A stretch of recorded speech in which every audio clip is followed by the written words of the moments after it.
That's good? Oh, good. Let's go. Okay. Hello, everyone. Our guest today is British Bangladeshi doctor in philosophy and senior lecturer in criminology at Birmingham City University.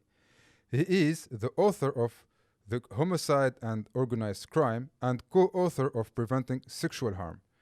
He is a media commentator, creator, and host of the Story podcast. Please welcome Dr. Mohammed Rahman.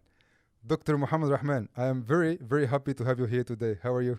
I'm doing great. Thank you very much. Thank you for having me. This is a great platform. Thank you. I really liked your book, by the way. Thank you. I urge everyone to go and read it. Could you tell us more about your future podcast? My future podcast, which I'm hoping to start in spring 2022, is called the Story Podcast. And the reason why I've decided to call it the Story is because everybody has a story. Everybody has something that they can share with one another that's quite profound. And ever since learning began, learning in many ways is often achieved through storytelling. We tend to hear stories from young people, people that are of our age, the elderly, our parents, our grandparents, and often these stories shape us and they kind of help contribute towards our understanding of how we go about navigating ourselves in society, in community, in cultures. So what I'm planning to do is hopefully set up a podcast and invite guests who have profound stories to share, so that it kind of encourages individuals, motivates individuals, and inspires individuals to go on to do great things for society, for themselves, and for people around them. So that's what the podcast is all about. Yeah, sounds amazing. Looking forward to it. Thank you. So, how did you discover your passion for criminology? My passion for criminology started way before I got into the academic side of criminology. It started in the streets based on my observations of crime. I come from a background of living in inner city communities, largely in northwest Birmingham, areas such as Handsworth and Winson Green. And these areas tend to have a lot of socioeconomic deprivation, subsequently results to marginalised cohorts, crime, deviant behaviour, transgression. And I've been witnessing crime from a very young age. Parents, what they tend to do is shelter their kids and make sure that they're not exposed to crime. And my parents did that for the most part, but it was unavoidable given where we lived. There was always crime. There was always some form of harm that was being done to someone.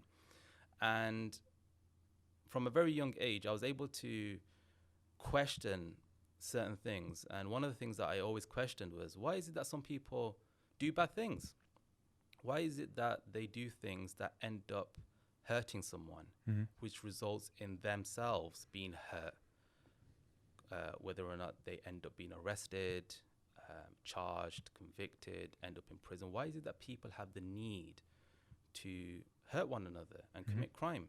So that kind of progressed as I grew older. There weren't necessarily many improvements in the areas that I was living. You know, the government in this country became very stringent when it came to finances in communities.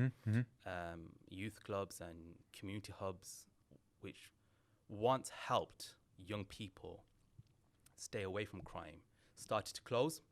And then you had a proliferation of new crimes coming in, gangs, knife crime, drugs. So I was exposed to this from a very young age. And I used to hear about it, if not on the streets in school. If not in the streets and in school, then I'd hear it outside in other socializing settings. And my first degree was in forensic computing.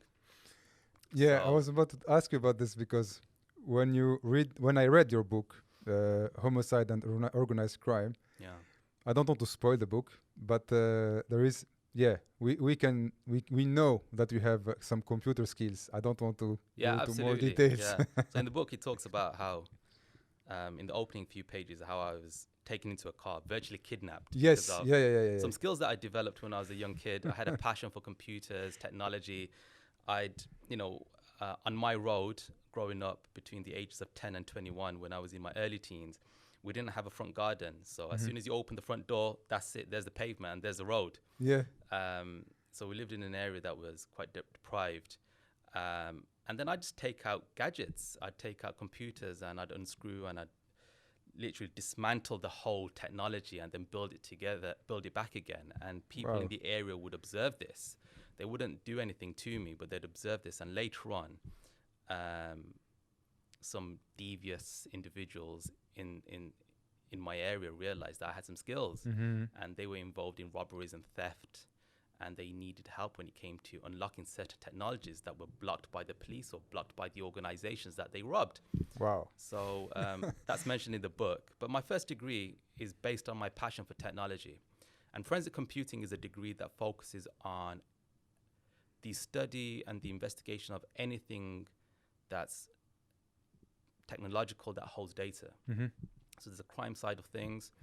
And then once I did the degree, I worked for a while in computer-related jobs. And then I realized that my knowledge and my intellect about crime was one of two things. It was either based on what I learned in my degree, which was very limited because it's focusing on computers, or it was based on what I knew in the streets. And what I knew in the streets was way more informative than what I learned in 3 years at university for my bachelor's. Then I decided to do a master's in criminology. And that master's in criminology kind of opened up my eyes on a theoretical level. And I was able to apply some of the knowledge that I gained based on my socializing experiences when it came to the course. And that course was quite interesting because it only had 10 students. I was one of few that came from a non-criminological background. You had a lot of police officers, senior criminal justice professionals, undergraduate students that studied criminology, and I was the only one that came from a computing background. So I got through it, and then went on to do a few other qualifications. So I've always had a passion and an interest in many ways, as morbid as it may seem, about crime. Okay. What saved you? Because you seem to have grown up in a very risky neighborhood. Yeah. I mean, what saved you? Because all the people around you seems to had a very, like, let's say, it's a not a difficult usual path. It's difficult to say. I don't think one particular thing saved me. But if there's one thing that comes into mind, it's my parents. So mom and dad, very strict with me, very loving, very caring, very hardworking. Both of my parents are very hardworking. I mean, we came from a background that was marginalised and deprived, but we made the best with what we had. And my parents, especially my dad, a very hard worker. And I think I get my work ethic from him. Okay. The thing that he tells me to do is to work smart and not work hard, because when you work hard, you burn out. When you work smart, you can do more. So parenting is number one, I think. And this is quite psychological and criminological in many ways as well, because this is what we tend to talk about in class when I'm teaching, when I'm lecturing, which is that parenting styles is also quite important. So it's not about just having parents. Anyone can have parents. Of course. Even cats and dogs can have parents. Absolutely. But it's the approach that you take with your kids, which is key. But then having said that, even if you do have the best of parents that have the best intentions for you, that give you everything that you need, you can still be led astray. This still kind of confuses me as to why I wasn't in the mix necessarily. But I tell you why I wasn't so much in the mix. It's because of my ethnicity. So my parents are from Bangladesh, which makes me a British Bangladeshi. I was born in this country. And when I was in secondary school, between the ages of 11 and 16, for the first 3 years, nobody knew in school that I was Bangladeshi. Really? Yeah. Why do you think is that? Everyone thought I was Pakistani. Okay. I see. Based on my skin complexion. Yeah. I see what you mean. Yeah. That's interesting, right? Yeah. So, because race is a defining factor in everyday life. Yeah, that's and unbelievable. ethnicity. Yeah. So the first 3 years, everyone thought I was Pakistani. So the Pakistanis. So my school was a very diverse school. It consisted of an array of ethnicities: white, black, Asian, African. And in year 9, in a school assembly, we were told to say welcome in our mother tongue. So every country, every nationality had a representative. So you started off with A and then B for Bangladesh. And then the teacher said, Mohammed Rahman, stand up. You will say welcome in your mother tongue. And that's when everyone in school started looking around and realized that I was Bangladeshi. And I think that in many ways, the stigma that I received after was quite intense. So there was a lot of racial stereotypes from people that were my friends. Those that thought I was Pakistani didn't really socialize with me afterwards. It was a bit weird, but at that time, at that age, when you're young, you don't really think about race or ethnicity. So I rubbed shoulders with everybody. You know, black kids, white kids, Asian kids. I just liked being around everybody because that's what my area is. The area that I grew up in is very diverse, very multicultural. And I think after school, certain things would happen. You'd go home with your friends. You'd do certain socializing experiences, deviant behavior, graffiti, whatever it may be, right? It happens. Yeah, of course. And I was kept away from that a bit because of who I was. Yeah. And I think that had some sort of an impact. And then after I realized, as an only child, very quickly, from a very young age, I realized that I can't mess up. You have a big responsibility. I have a massive responsibility, right? Yeah. If I don't do well, then my parents don't have no one else to fall on. Yeah, I see what you mean. It's as simple as that. Yeah. That's the simple formula. So at the age of 16, after my GCSEs, which I still think were my hardest qualifications, I've gone on to do a bit more. The GCSEs were tough, man. They were very tough. But then after I got my GCSEs, I realized that I need to knuckle down and I need to start focusing and I need to start taking things seriously, because if I don't and I fall back and I fall behind and I don't get an education, education is not be all end all. You know, you can live without education, but it becomes more difficult, right? So I knew from a very young age that I had to educate myself to a certain level, because if I don't, my parents can't fall back and say, oh, don't worry, we've got a second child, we've got a third child, the fourth child will do it, one will get into university. It didn't work like that. Yeah, I see what you mean. Yeah. So I think that all the focus was on you. Yeah, that focus helped me stay away from individuals that were quite unsavory. Yeah, I see. I understand. I think I have a better idea what saved you actually from very, very risky, tough neighborhood where you grew up. Can you tell us more about your field of specialty? So I specialize in serious violence. After getting my master's in criminology, I decided to undertake a PhD. And I wanted to focus on serious violence, especially organized crime. And another form of serious violence is homicide, the unlawful killing of an individual. So I fused these two criminology subjects together and did a PhD that focused on lethal violence and organized crime. And since then, I've gone on to do a bit more research on serious violence, focusing on sexual harm, homelessness. So homelessness has increased in the city. In Birmingham, homelessness has increased beyond comprehension. It's really bad at the moment. And the homelessness that I'm talking about is rough sleeping. So I'm from the city, and I remember as a young child, the only homeless individuals that I would encounter were located in city center spaces, subways, and outside train stations, and these kind of areas, right? Now, homelessness has just increased across the city. Now you're finding homeless individuals asking for money at traffic lights, at roundabouts, dual carriageways, in very dangerous locations where they can get seriously hurt. So there's a stigma attached to homeless individuals. They're considered to be unhygienic, drug users, and there's, unsavory things said about them.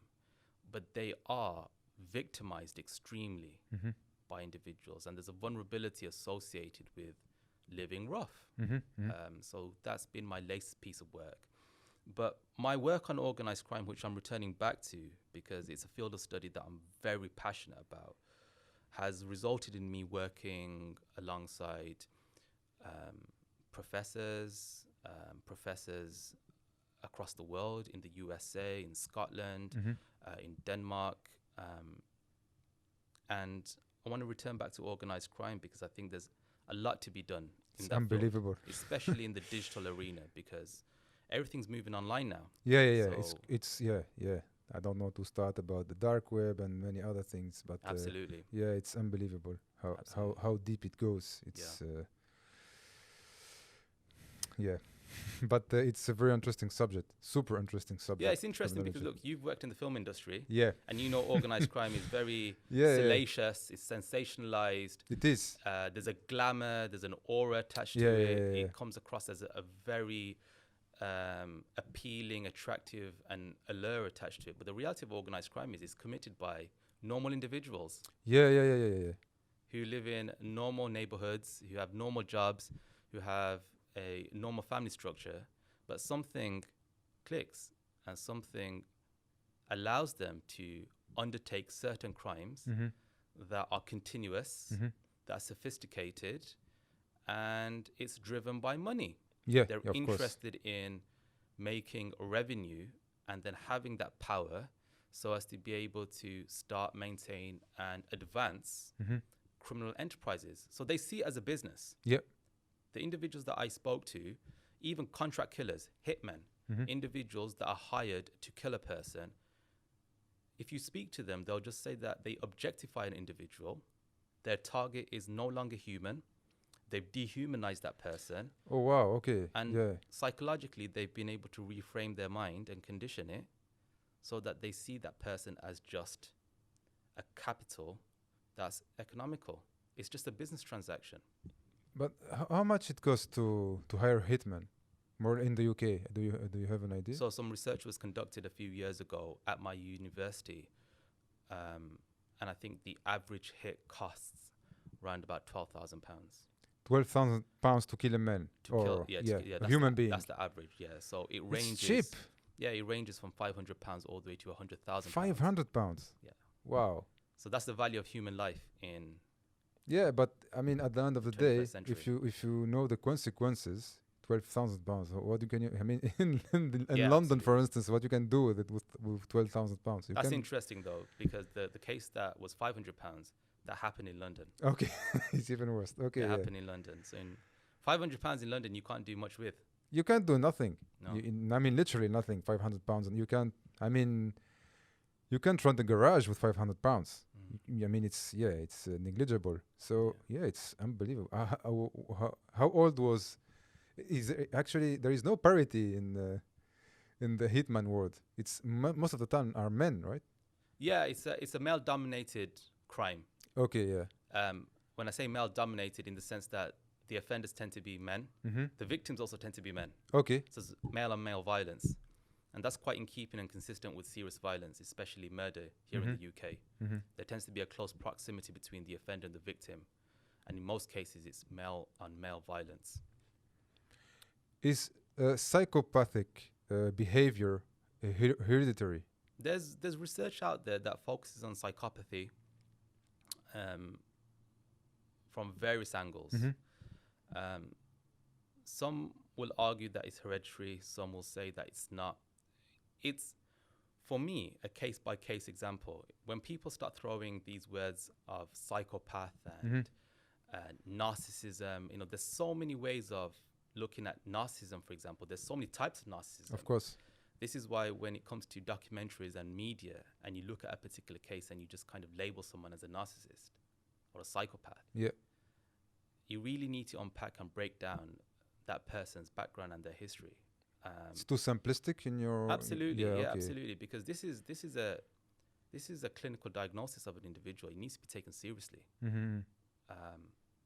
For the most part, these kind of words are quite appealing and attractive for the media world, Yeah, of course. and they make a lot of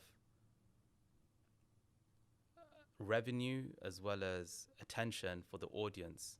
But the reality of the matter is that these things can't be taken lightly. Mhm. So Of course. you can't just say that, is are psychopaths hereditary? It's a case-by-case example Mhm. that you need to take. So, hitmen are not necessarily psychopaths. No, Okay. absolutely not. No, absolutely not. Hitmen are what Dick Hubbs, an academic, an author in organized crime, once described as individuals that are a rarefied niche within the criminal labor market. So these are individuals who have an appetite for violence. Mhm. To kill someone, you don't just wake up one day in the morning and decide to kill someone. That's Yeah. not how it works. There's a method to the madness, so Mhm. to speak. You need to have some sort of tolerance and a level of a level of tolerance to hurt someone. There needs to be a threshold there of Mhm. violence that you want to inflict on someone, right? So no, they're not psychopaths. Some individuals that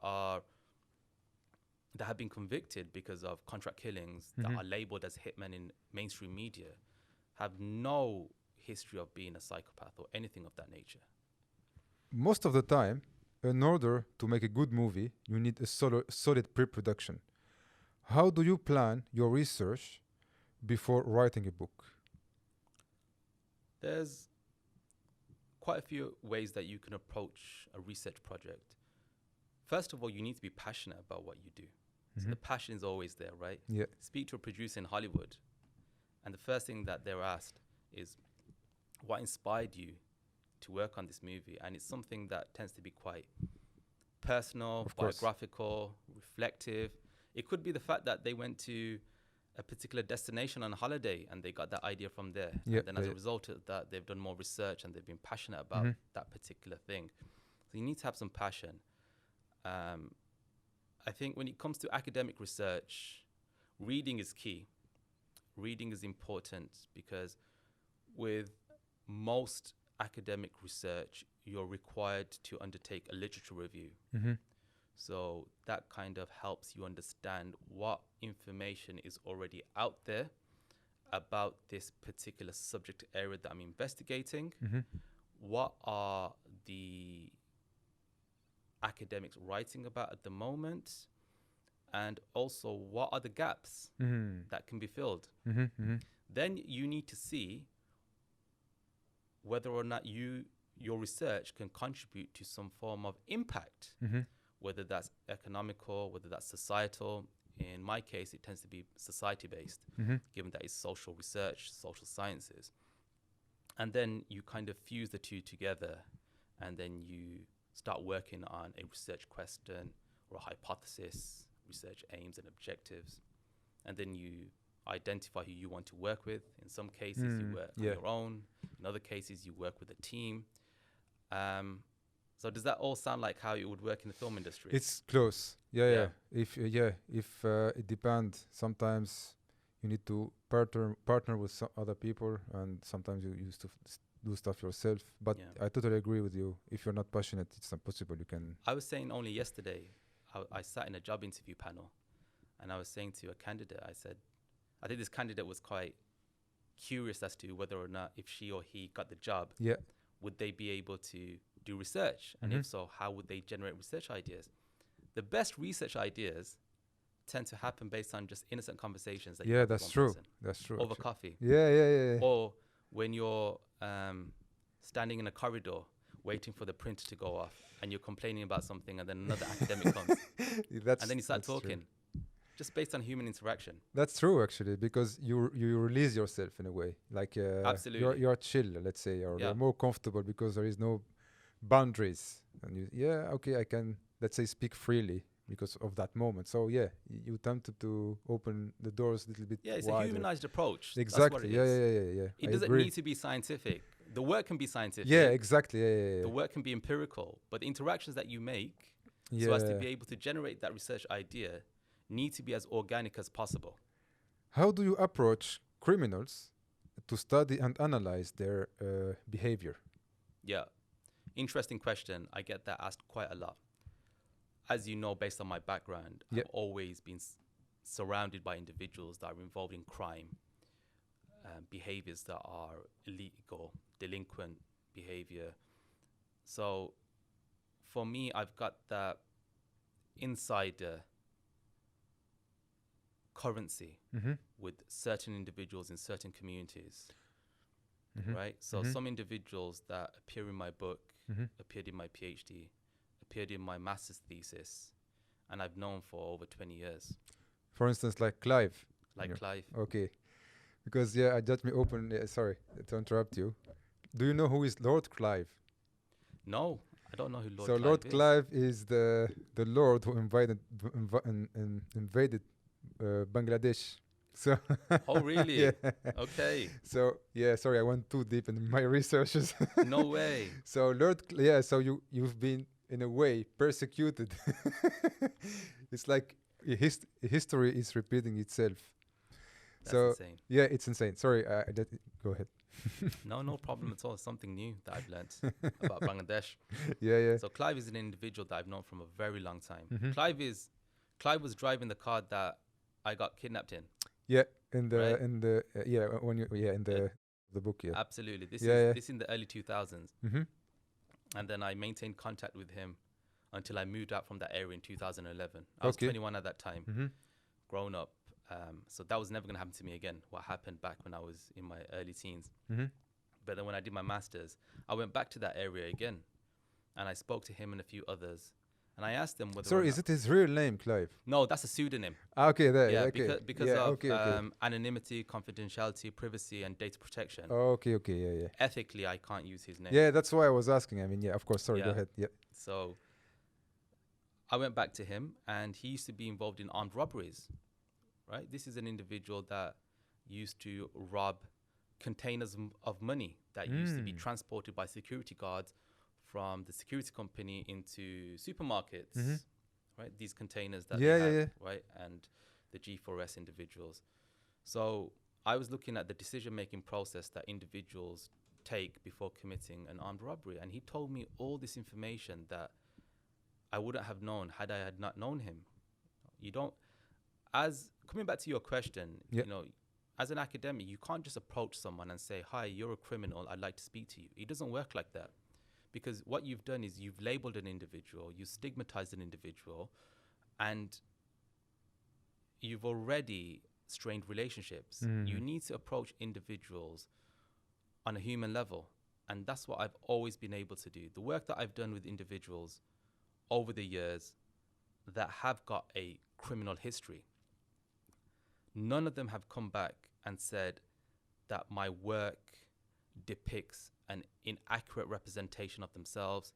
They read it. They read. Yeah. Oh, wow. Yeah. Okay. So what Amazing. I do is, when I write about someone, before publishing, I show it to them. Oh, great. But this is in print, right? Yeah. This is going to be in print for the rest of my life, their life. Can I? So I can absolutely. show to the camera. Yeah. Please go and buy this book. It's on Amazon. It's an amazing book. I really liked it. Thank you. Well, thanks for the shameless promotion. No. Don't worry. Yeah, so you're writing about people, right? Yeah. And even if it's not their real name, you've studied them for a very long time. Yeah. And people that they know, that you know, will also eventually read this one day. Yeah, so yeah. you need to make sure that you're mindful and you're cautious of not only the audience that's reading the book, but those that were the subjects in the book. Because they're the reason why this book is the book. Yeah, of Without course. their narrative, without their lived experience, without their information and their biographical information, this book wouldn't exist. But how do you know that whatever they're saying is true? Yeah. Or valuable? Very valid question. Yeah. This is a very important question because this is where we come to validity and reliability. So what I tend to do is I triangulate. So I find information about the person and then I see whether or not it's correct based on what other people have said. Oh, yeah, I see. Yeah, and yeah. then I come across, or I try to see whether or not the information that they've said about a particular case matches with what the newspapers have said. What the courts have said. Yeah, okay. So there's always, because a lot of the cases that I investigate have already happened. So these murder cases, these cases of contract killings have already happened. Mm-hmm. So there's secondary information, newspaper information. As soon as you find out who wrote the news story, contact the journalist, speak to the journalist, and then from the journalist you find out who was the legal representation of the case. Mm-hmm. You speak to the legal representation of the case. Then you try to see if you can get some court documents, find the court documents and go through the transcripts to corroborate Mm-hmm. what the individual has said and what's been archived in the courts. And then you make an academic judgment, which is binded by ethics, Mm-hmm. and then you come to a decision as to whether or not you should use this information. Fascinating. That's There's amazing. a lot of background work. Yeah, I can imagine. Yeah, good. Nice work. At least whatever I saw in this book, yeah, it was amazing. Well Thank you. done. Thank you. I'm not a specialist, but I love it. Yeah. Hitman, the game, is one of my favorite games. How close it is to reality, in your opinion? Nowhere close to reality. Nowhere close to reality. I'm disappointed. You know, Could you name a game that is close enough to reality? Oh no, I don't know. let me think. Yeah, sure. There are some games that don't focus on contract killing and hitmen directly, that Yeah. are quite accurate of gang life, urban street gang life. You know, I wouldn't say. It's a little bit like GTA. Yeah, GTA. Okay, yeah. GTA. Yeah. You know, do you know GTA was actually created in Scotland? I don't know. No. Yeah. Oh, really? Okay. It was created by, I think, some university students, white Oh, university wow. students. Okay. Imagine, you think it's quite American and hip Ah, hop, really? but actually it's created I here in thought the it was UK. okay. Yeah, and I think then Rockstar took it over. Yeah. Okay, wow. But GTA kind of depicts some sort of a gang kind of life. Mm. But if you're talking about hitmen and contract killers, the Hitman game does not at all. You know, because this individual is scientifically engineered to kill, and Yeah. that does not exist. Yeah. First of all, most hitmen don't wear a three-piece suit with a red tie And and a tattoo yeah, on the neck, yeah. tattoo on the neck and shiny black shoes. Yeah. And most hitmen don't use silencers. Yeah. That's yeah. the reality. Yeah, no. That's why I wanted to clarify. And the other thing about it is the games tend to make the audience or the consumer have this understanding that killings only take place in smoky bars and casinos and Yeah. hotels. But the reality of the matter here in the UK, people get killed on their doorstep. Wow. Okay. People get shot, point blank range, and killed at their doorstep, Mm-hmm. at supermarkets, in hospitals, at their home. So, no, it's far from reality. Okay. Do games like Hitman or films like Tarantino's, for instance, have a bad influence on individuals? Some say they do. I disagree. I've lived on Tarantino movies. Me and too. Scorsese, Goodfellas, Godfather, Casino. I used to watch them when I was a kid. I think I watched Casino. I was 11 or something. I was 8 when I watched Casino. Oh, wow. Yeah. It came on TV. And then I watched it when I was 9, 10, 11, because it'd always be repeated. Yeah. They're like great movies, but I grew up watching Robert De Niro and Joe Pesci yeah. and Okay. Yeah. all of these guys, Al Pacino. Some would argue, yes, that there is an influence Mm-hmm. there permeating and seeps through individuals' reality. It's there, but I would say no, Mm-hmm. based on my own experiences. Okay. In your book, you talk about realism and ultra realism. Can you please explain to us what it is?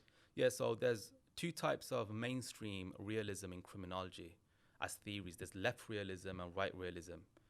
And these are politicized theories in criminology. So left realists are individuals that would argue that the reason why there's so much crime in society is because of marginalization, social deprivation, social disorganization, and that the government needs to do more so as to be able to stop these things, because it connects with government. The reason why there's not a youth club in a particular environment and it's been shut down because of funding is because of a government issue, Of course. not because of a social issue, right? Well, it is part of a social issue, but not because of a community issue. A bit of both, I would A say. bit of both, yeah. And right realists will argue that we need to be tough on crime. They're very conservative, very right wing, right? Yeah. So it makes all sense in terms Yeah, of okay. the words. And they argue that individuals are rational when they've got free will, and therefore they're completely aware of the crimes that they commit. And if they commit a crime, then they should be punished severely. And that doesn't work. Reoffending in this country is one of the highest in Europe. So prisons don't necessarily work, although government would argue otherwise. So that's right realism. And then there's ultra realism, which is relatively new. And ultra realists argue that criminology does not exist as a discipline by itself because crime does not have an ontological basis. So it's quite philosophical. Ultra realists will argue that in order to understand criminal behavior, you need to use psychology, sociology, and other social sciences so as to be able to get a deep, penetrating understanding of harm. Yep. So that's ultra realism. Ultra realists tend to base a lot of their work on class. So class is one of the ways that we're able to distinguish social inequalities. But one of the things that I think that also needs to be taken seriously alongside class is race. Okay. You know, race is a major defining characteristic when it comes to social inequalities, not only in the streets, not only when it comes to crime, but just generally in everyday life, right? Institutions, organizations, big organizations and corporations are bringing in race charters. They're focusing on how to make sure that there's equality, diversity, and inclusion. Yep. So ultra realism, that's what ultra realism is. But I think there's a racial element that they tend to miss out. Sometimes minority doesn't have equal chance with the rest of the population. Absolutely. Yeah, absolutely. And that's an issue for me because, again, it's not only the government problem, in my opinion, it's the community's problem as well because of integration. We'll get to this as we go along, but yeah, in my opinion, it's an issue of both. The government is wrong and the communities are wrong because they're not pushing children to be integrated better to the society. Absolutely. Without losing, of course, losing their identity. Integration is a key word. Integration is a key word. I find it super hard. I mean, across Europe, again. We'll come back to integration because integration is very, very important when we talk about culture. Yeah. We talk about it later, sure. I think we portray many things as either black or white. There seems to be a lack of nuance. How much could this affect our personality or behavior?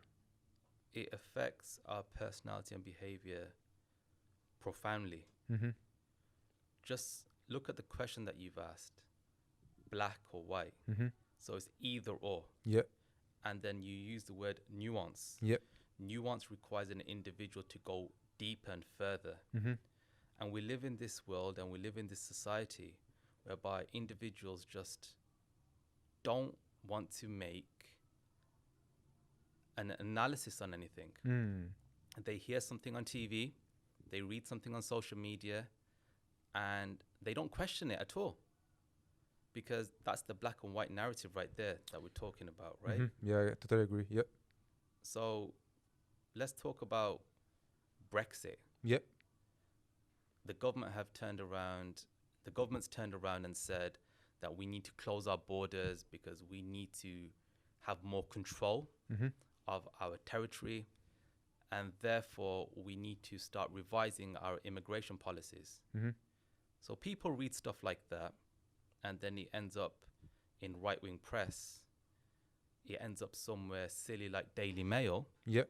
Daily Mail then talk about Brexit within the context of immigration and talk about it in relation to crime.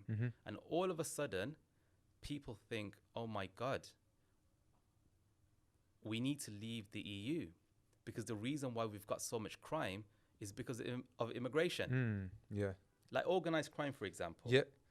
Organized crime when you speak about it, people think about the Italian mafia, the Yeah, Sicilian yeah. mafia, the Albanian mafia, the Russian mafia. But people don't understand here in the UK, way before immigration, way before these mafias that I've spoken about entering the UK or entering other areas in Europe, organized crime has been around here in Britain, here in UK, here in Birmingham Yeah. for almost, actually over 100 years. Oh wow. Yeah. Yeah, I remember your book. Yeah. It's yeah. woven Yeah. into the fabric of Yeah, yeah, yeah. white British working class culture. This is 100 years before the discussion of Brexit. So if you look at the history again with nuance, you realize that Britain has its own legacy of organized crime. Yeah, the Birmingham gangs, the Peaky Blinders, Peaky Blinders, yeah, the Sluggers. yeah, the Slugger gangs, yeah, Absolutely. it's yeah, it's true actually, yeah, it's more than 100. Peaky Blinders, it's It yeah, was the Sluggers first, then the Peaky Blinders. but Birmingham, yeah, Birmingham gangs was at the same time as Peaky Blinders. They are the Birmingham gangs, Peaky Blinders. It's the They're from same. Birmingham, yeah. Oh, okay. No.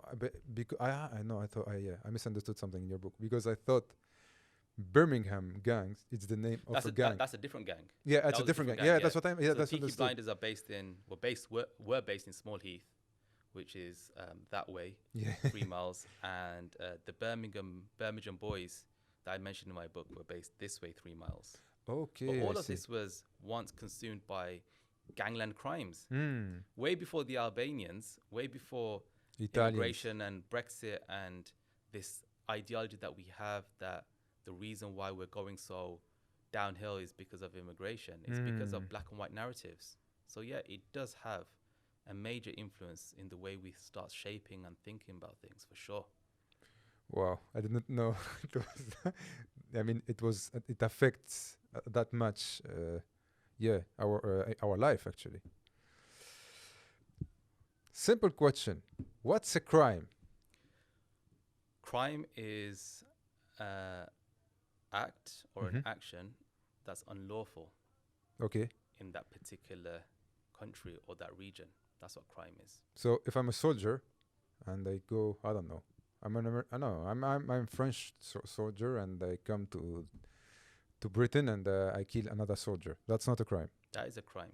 Ah, That wouldn't be a crime if we're in a war situation. yeah. If you are in a war situation, Yeah. it's not a crime. No, Yeah, it's that's not what. a crime Yeah, 'cause yeah, it's yeah. sanctioned violence. Yeah. I meant Legal violence. okay. It's legal violence. Yeah, Okay. Yeah. if So that- it's if that like is such a thing. yeah. So if a policeman kill an individual, of course for good reason, that's not a crime. That's not a crime, no. Okay. That's not a crime because he's protected by law. If he feels as though that he's in a compromising situation whereby not only his life is at risk, but also someone else's life Yeah. is at risk, Of course, that makes sense. then of course, yeah. It But doesn't. if it's it's still reviewed though. So this country is very good in terms of reviewing deaths that have happened in police custody. Now here's an interesting thing. So you've talked about the police in this Yeah. country and if they kill someone while on duty. yeah, while on duty. So it's yes. always reviewed. Mhm. There's an independent board that review this. Mhm. But there have been some deaths in custody whereby it's clearly unlawful, and that individual, the police man, should have been charged at the very least for the incident. That's not happened. Mhm. So there is an issue there.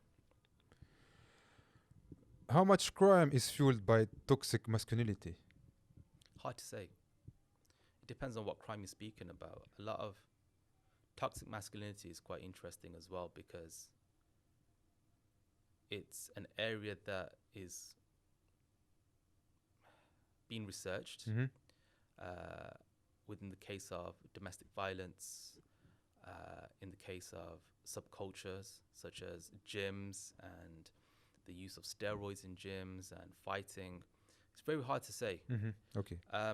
But what I will say is this. Mhm. So I train, I go to a gym, Mhm. I do weight training, and it's considered to be a very hyper masculine environment. Yeah. And toxic masculinity is often used as a reference in gym settings by individuals. But as someone that's been using the gym for several years now, I don't see no toxic masculinity. I mean, I go there, I greet individuals, they greet me back, even if it's just a nod, Mm-hmm. and we just do our workout and we just go home. And that's interesting because I was speaking to a colleague about this not long ago, and he was saying about these terms, hypermasculine behavior and toxic masculinity, being used in certain environments. Mm-hmm. But I don't think the gym that I go to anyway, it's not the most friendly of gyms. It's not a community gym. It's not somewhere that you take your dad or your mom. It's a quite grimy gym. Mm-hmm. It's run down. It's, it needs a lot of work done to it. But these kind of environments also tend to attract unwanted attention, Yeah. such as individuals that are from criminal backgrounds. But everybody just gets along. So maybe there's a change Yeah. happening that we don't know. Could you explain to us what dashcam ethnography is? Oh, wow. Dashcam ethnography is in my book. It's how I went about investigating crime scenes Okay. for my PhD. Mm-hmm. So there's some cases in my book whereby murder has happened in street settings. All right. So someone has died on a road or outside somewhere. Or there are cases in my book whereby individuals have driven to a particular crime scene and killed someone. Mm-hmm. In some cases, it's both. Okay, I see. Now, just to give you an example, because my work, again, nuance, it had to have academic rigor. Mm-hmm. I had to make sure that any case that I was investigating had to be 100% accurate in terms of the description that I gave Mm-hmm. of how the murder took place. Okay. So in some cases, I either knew a police officer, a family member, or someone that was attached to the case that knew about the crime, the Okay. murder. Mm-hmm. So what I would do is, with their help, whether it's the police officer, the family member, or a friend, is go to the crime scene Mm-hmm. and drive to the crime scene. And in essence, what I was doing, using the dash cam Mm-hmm. in my car, was recording footage Mm-hmm. of me going to the crime scene, but also reconstructing some of the events that took place that night. Mm-hmm. So it's a bit filmmaking as well. Yeah. Right? Yeah. So I would be driving, and in some cases, there were contract killings that happened that involved a getaway driver. So I positioned myself now as a getaway driver, and the person that I have in my car is telling me that this is how it happened, this is the road, this is where he stopped, this is where the person parked, this is where the killer got out. Mm-hmm. And what I was essentially doing was offering a reconstruction of events, but also building a narrative. So the dash cam was recording not only what was in front of me, but also the conversations that I was having with an individual. Okay, And through their consent, I was able to use this information in my book. Because when you're speaking to someone about a particular case, if you're not recording them and we're talking like this for 1 hour, I have to go away then and then get my pen and paper and start making notes. Yeah. And by then, I may have missed out on valuable information. Of course. Yeah. But what the dash cam does, it not only records the event, but also the narrative, which I can go back to later on with reflection and then use in my work as appropriately as I need to. Yeah. So that's what dashcam ethnography is. Yeah. It's super fascinating. It's a technological way of conducting research. That's amazing. Thank you for clarifying this. It's very valuable information. What organized crime, and for how long have we been calling it like that? The term organized crime came about in the 1920s in Chicago, the USA. Okay. When the US authorities were trying to apprehend an individual called Al Capone. Okay. And Al Capone is a revered character in the organized crime world. In fact, recently Tom Hardy did a portrayal of Al Capone Yeah. in one of his recent movies. I did not like the movie, but Oh, I haven't watched it yet. I'll check it out. yeah. And, I think I know. I can't say it in camera, but I know why. In my opinion, it's not as great. right. COVID and many things, but among other things. But I sorry, go see. ahead. Okay. Right. So Al Capone. Of course, Tom Hardy is an amazing actor. No, he's I great. love Yeah, he's I've met Tom Hardy once before. Oh wow, in a lucky strange you! setting, in a gym, actually. Nice. In a sauna. So, no, he's great. His movies are great. He's a great actor. Sorry, I interrupted you. No, yeah. no problem at all. Yeah. So Al Capone was involved in bootlegging, so the supply and distribution of illegal alcohol, because the US had a prohibition on alcohol. They banned alcohol for a while. And Al Capone did not pay his taxes, and then a US commission, or a commission was set up by the US Senate, and that's when the term organized crime was used for the first time. But way before that, we've had organized crime. We've had highway robbers, train robbers, individuals that were involved in other forms of robbery, but just the term organized crime wasn't used. So its emergence is from the USA in the 1920s, and now it's been used globally. And alongside organized crime, if an organized criminal moves from one country to another and he moves his product or service from one country to another, so if he does either or, that's considered to be transnational organized crime. Oh wow, okay. So there's an international dimension to it as well. I see. Okay. Are there similarities between the mafia in Italy or North America, for instance, and UK gangs? So I spoke to an Italian professor about this many years ago, and I said to him, how do you feel about the mafia being considered as an organized crime group? And he looked at me in a way like as if I offended him. Right? He was so angry the way I said what I said. It was like, oh, you British people think this and you British people think that. And he said to me that actually the mafia is more than just an organized crime group. For certain parts of Italy, the mafia is a way of life. Yeah, it is. It's a culture. Yeah. The mafia actually offer more than the state offers its people. So the mafia offers a lot to its local people.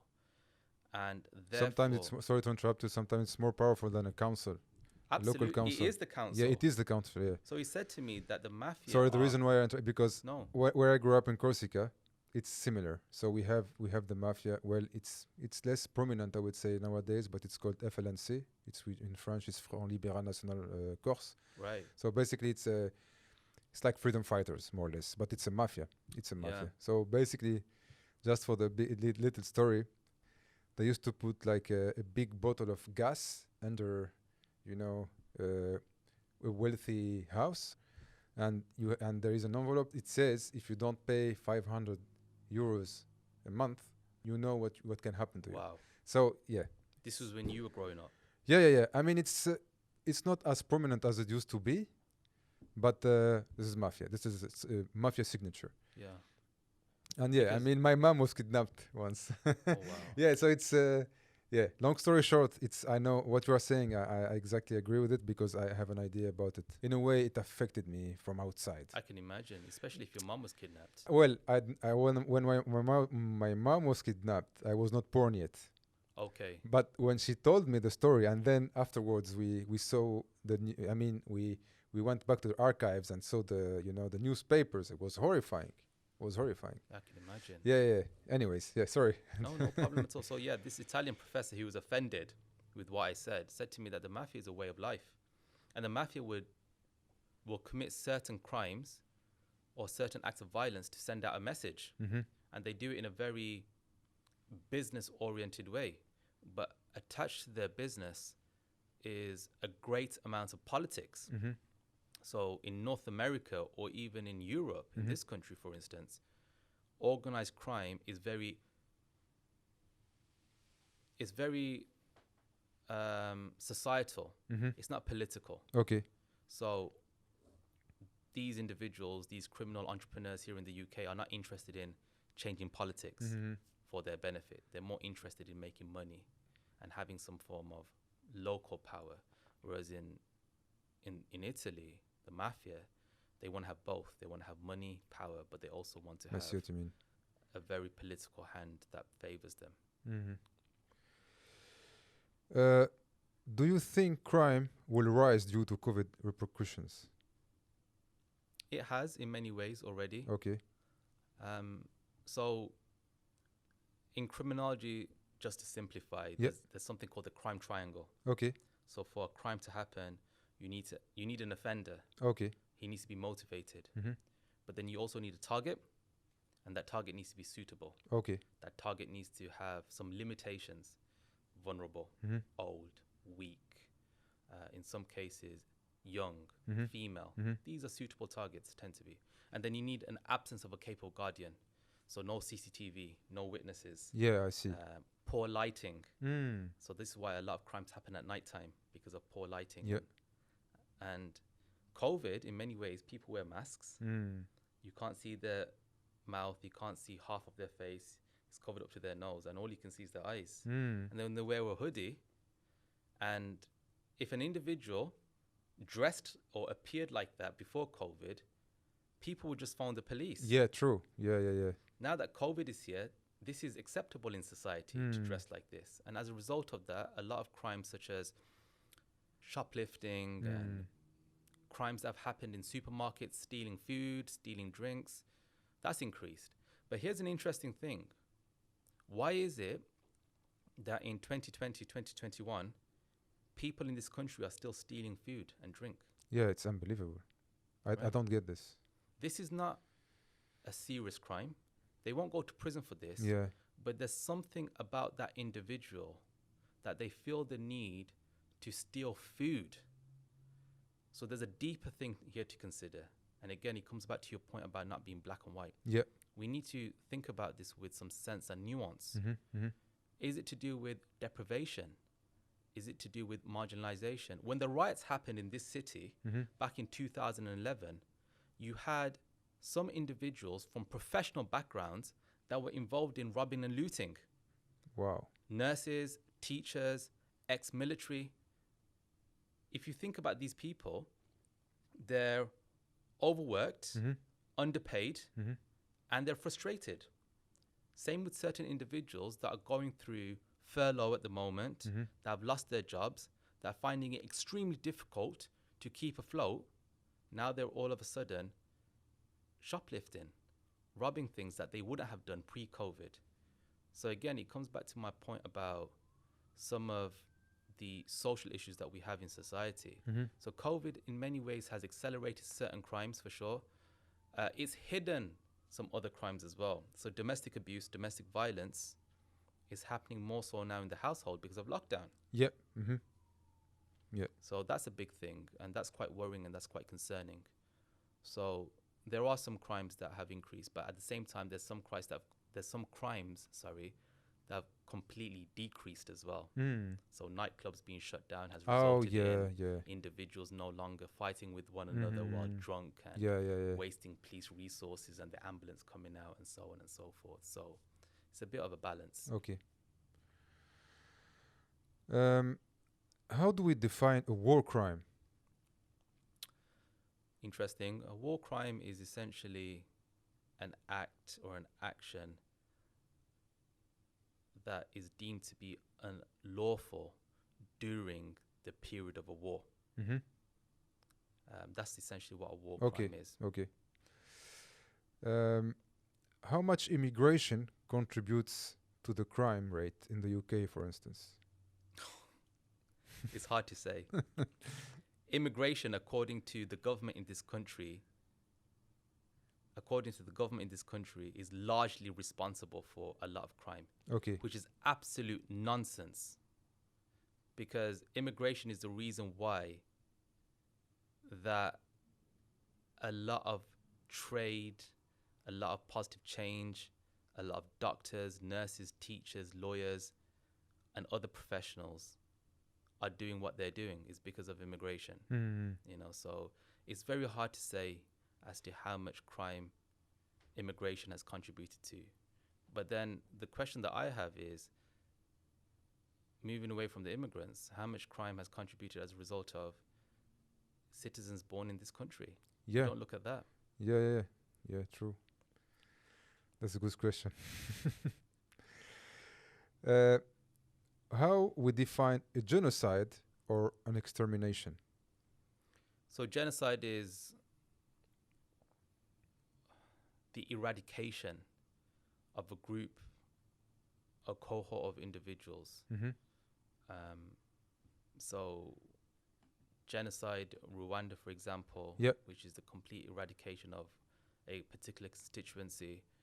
I think Bosnia was one. Yeah, Bosnia was one. And I think at the moment what's happening in China, Oh yeah. the Uyghur Muslims, Yeah. that's genocide 100%. You know, I find it bizarre that the international community is virtually doing nothing about these individuals who have been persecuted to the extent they're in these concentration camps, essentially. They're It's a apparently Holocaust. being re-educated. Yeah. Yeah, it's a Holocaust in Yeah. many ways. And the world is just blind as to this unfolding. So that's what genocide essentially is. And is extermination? Yeah, it's the same, similar. Yeah, it's an term. eradication. It's an extermination. extermination is eradication. Yeah, I don't know why I thought it was different meanings, but it's like synonyms more or less. Absolutely.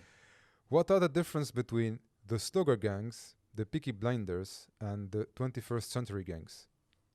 How did that evolve in the last century or so? Yeah, good question. Slugger gangs were individuals that were quite young. They were involved in a lot of industry work, a lot of labor work.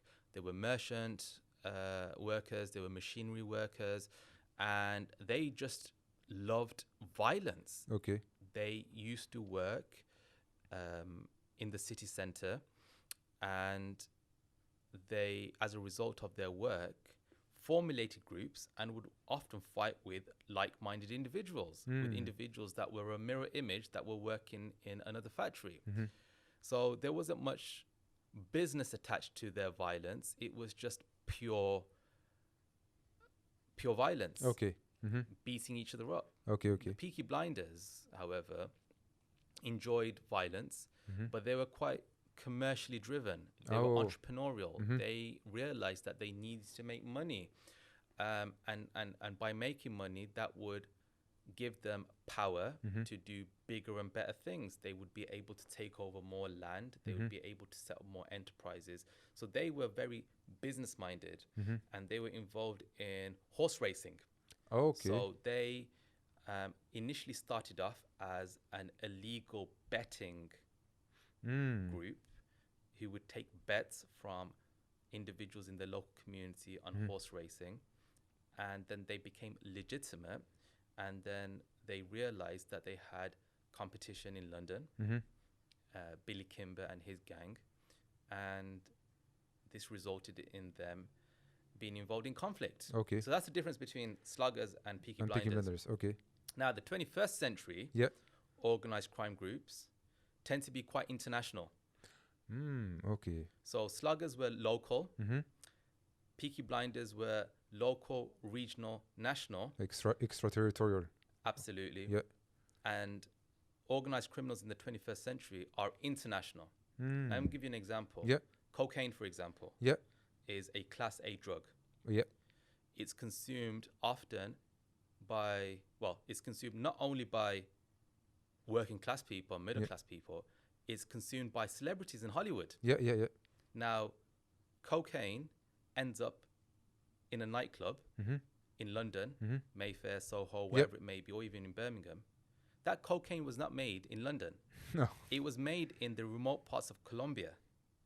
But somehow it's ended from one side of the world to the other side of the world. And that's because of globalization, the connectedness that we have because of increased modes of technology and transportation. So crime is now very interconnected. It doesn't necessarily work in fixed terrain. It's like how a it web, did. actually. Yeah, it's a web. It's now been facilitated as a result of local and global networks of opportunity. That's what crime is. So that's the difference between all three.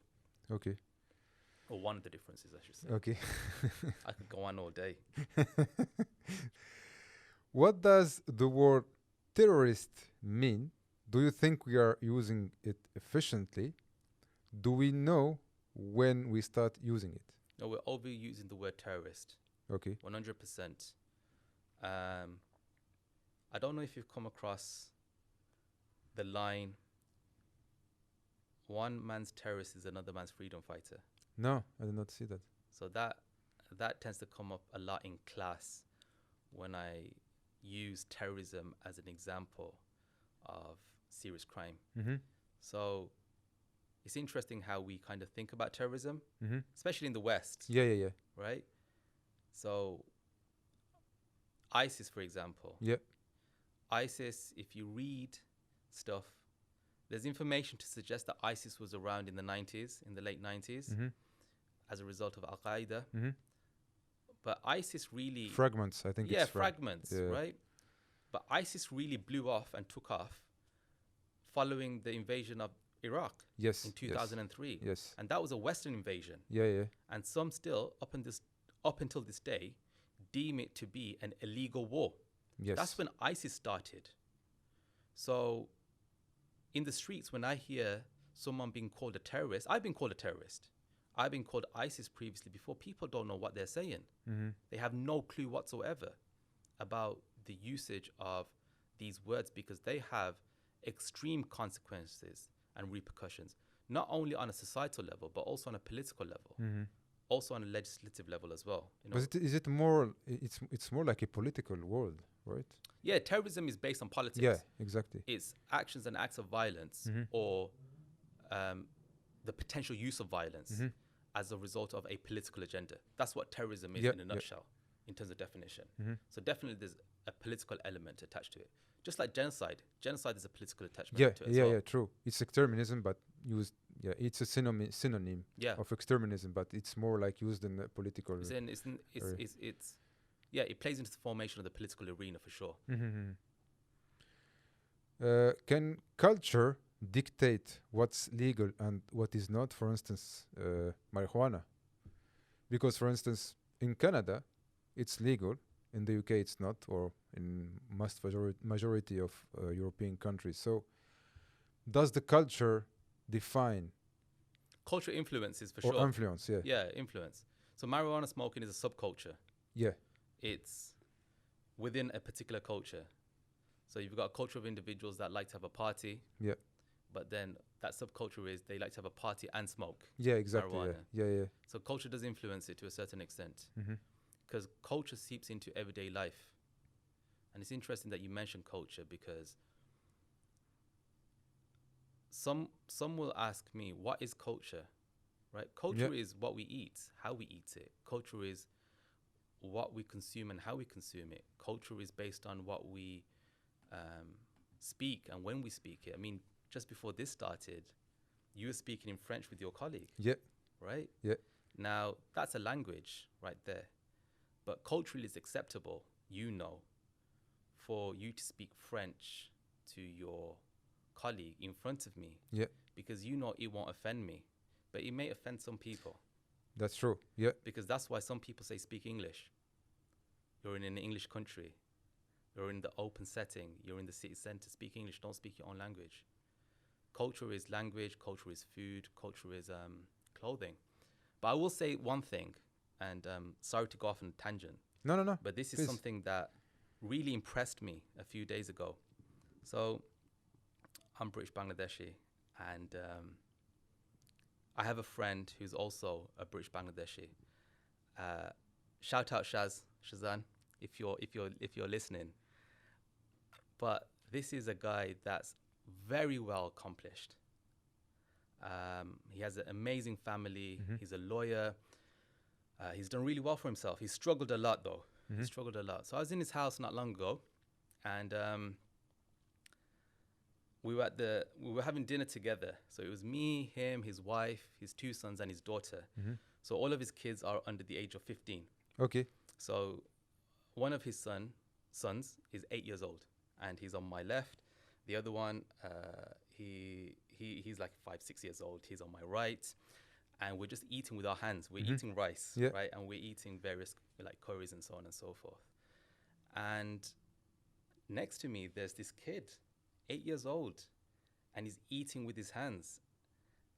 The last time I saw or I witnessed a Bangladeshi kid, 8 years old, eating with his hands was me back in Okay. 1998 when I was 8 Okay. years old. Okay. I just couldn't believe it. I just could not. I was so impressed. I just could not believe it because we're expected in this country or in the Western world to eat with knife and fork, right? Yeah. But this is a kid who's eating one of the most difficult dishes with his fingers, and he has no problem at all whatsoever. That's part of his culture. Mm-hmm. But that culture has been eradicated over time because socially it's acceptable only to eat with a knife and fork, cutlery. Mm-hmm. But you as well as I know, look in the Middle East. We eat bread with our hand, right? Yeah. So you've got South Asia, East Asia, the Far East, Africa. Africa, And most of the countries in Africa. At least. Middle East. Yeah. You've got areas like countries like Malaysia, Indonesia, Yeah. Philippines. What's that, like a third, 2/3 of the world, maybe? Almost, yeah. Eating with their hands freely with no issues at all. Because what? It's part of their culture, right? Yeah. True. So culture is extremely important. And culture plays into the formation of everyday life. Now, culture, there's two things. First, you inherit it Mm-hmm. based on what your parents or people around you have taught you. Yeah. And the second thing is you develop it over time. Mm. So this nephew of mine, he's learnt it from his parents. I mean, his parents are amazing. They're wonderful. They invest so much time in their kids, and they've got chaotic jobs. But now, well, if his parents were able to do that for him, in 20 years' time, when he grows up and he decides to have a family, he wouldn't be able to do what he's doing right now, or he wouldn't be able to show the next generation. So culture is extremely important, but culture is often dictated by what is socially accepted in society. Yeah, I see what you mean. Yeah, and assimilation and many other things. And that's where, what we talked about previously before, assimilation and Yeah. integration. Oh, usually at home I'd eat with my hand, but because I'm with so-and-so and they eat with a knife and fork, I feel the need to now eat with a knife and fork. Yeah. Yeah, I see what you mean. How yeah. interesting is that? Yeah, it's unbelievable. What's the difference between Jihadi John, British Kuwaiti, and Anders Behring, the Norwegian? Not much, I suppose. Yeah, to me, I They've mean, got- there's the same. Yeah, got extreme ideologies. The only difference for me, at least, it's one is domestic terrorism and the other is international terrorism, if you can say it like Yeah. that. But Yeah. I don't see any other difference. No, there's no other differences. I think the differences lie in the way they have been depicted in the media. Yeah, exactly. That's yeah. the difference. Yeah, that's the difference. Yeah. I mean, if that's a very interesting question that you've asked, because they are mirror images in many ways. They've got different political ideologies. They come from, of course, different backgrounds. But the reason why they've committed the crimes that they have unifies them to a certain extent. But if you read the way that they've been portrayed in the media, that's where the differences are. Breivik is getting very good treatment by the Norwegian system because the Norwegian prison It's system amazing. is very, very Advanced. In my opinion, it's super advanced. I don't know. yeah, honestly. it's pro rehabilitation. Yeah, exactly. Yeah. It's not about retribution. It's not about punishments. I think they gave him a sentence of like 21 years. Yeah.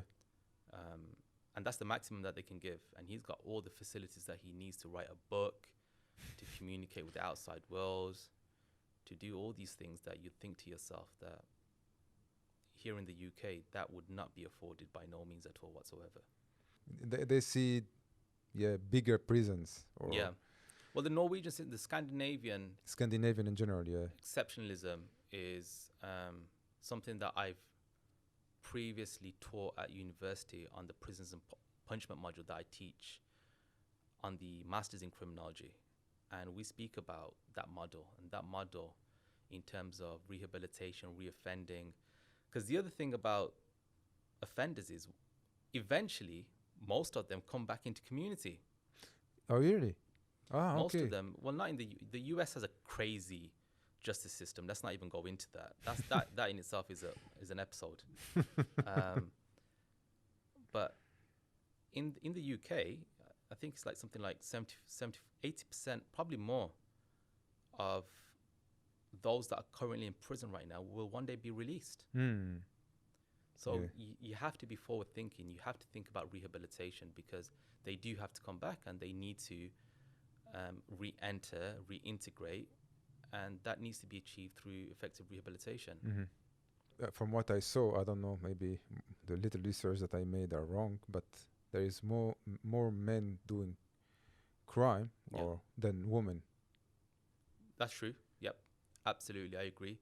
Men tend to commit more crimes than women. Men tend to be more victims of crime than women as well.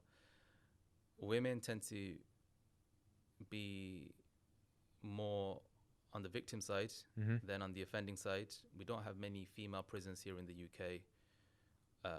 England and Wales. I think the average distance from home to a prison for any female is like 60 miles or so. So there's hardly any. Oh, wow. Okay. Yeah, there's hardly any prisons. And the prisons that we do have, I think we've got one big super prison called HMP Bronzefield, and the others are very small, stately home converted prisons. Okay, So I they're see. not even prisons in the original sense. Okay. But there's previously been some discussions in the criminology world or the criminal justice world about women being given lesser sentences in prison for the crimes that they've committed. And if that was a man, for instance, then the sentence would be far more higher.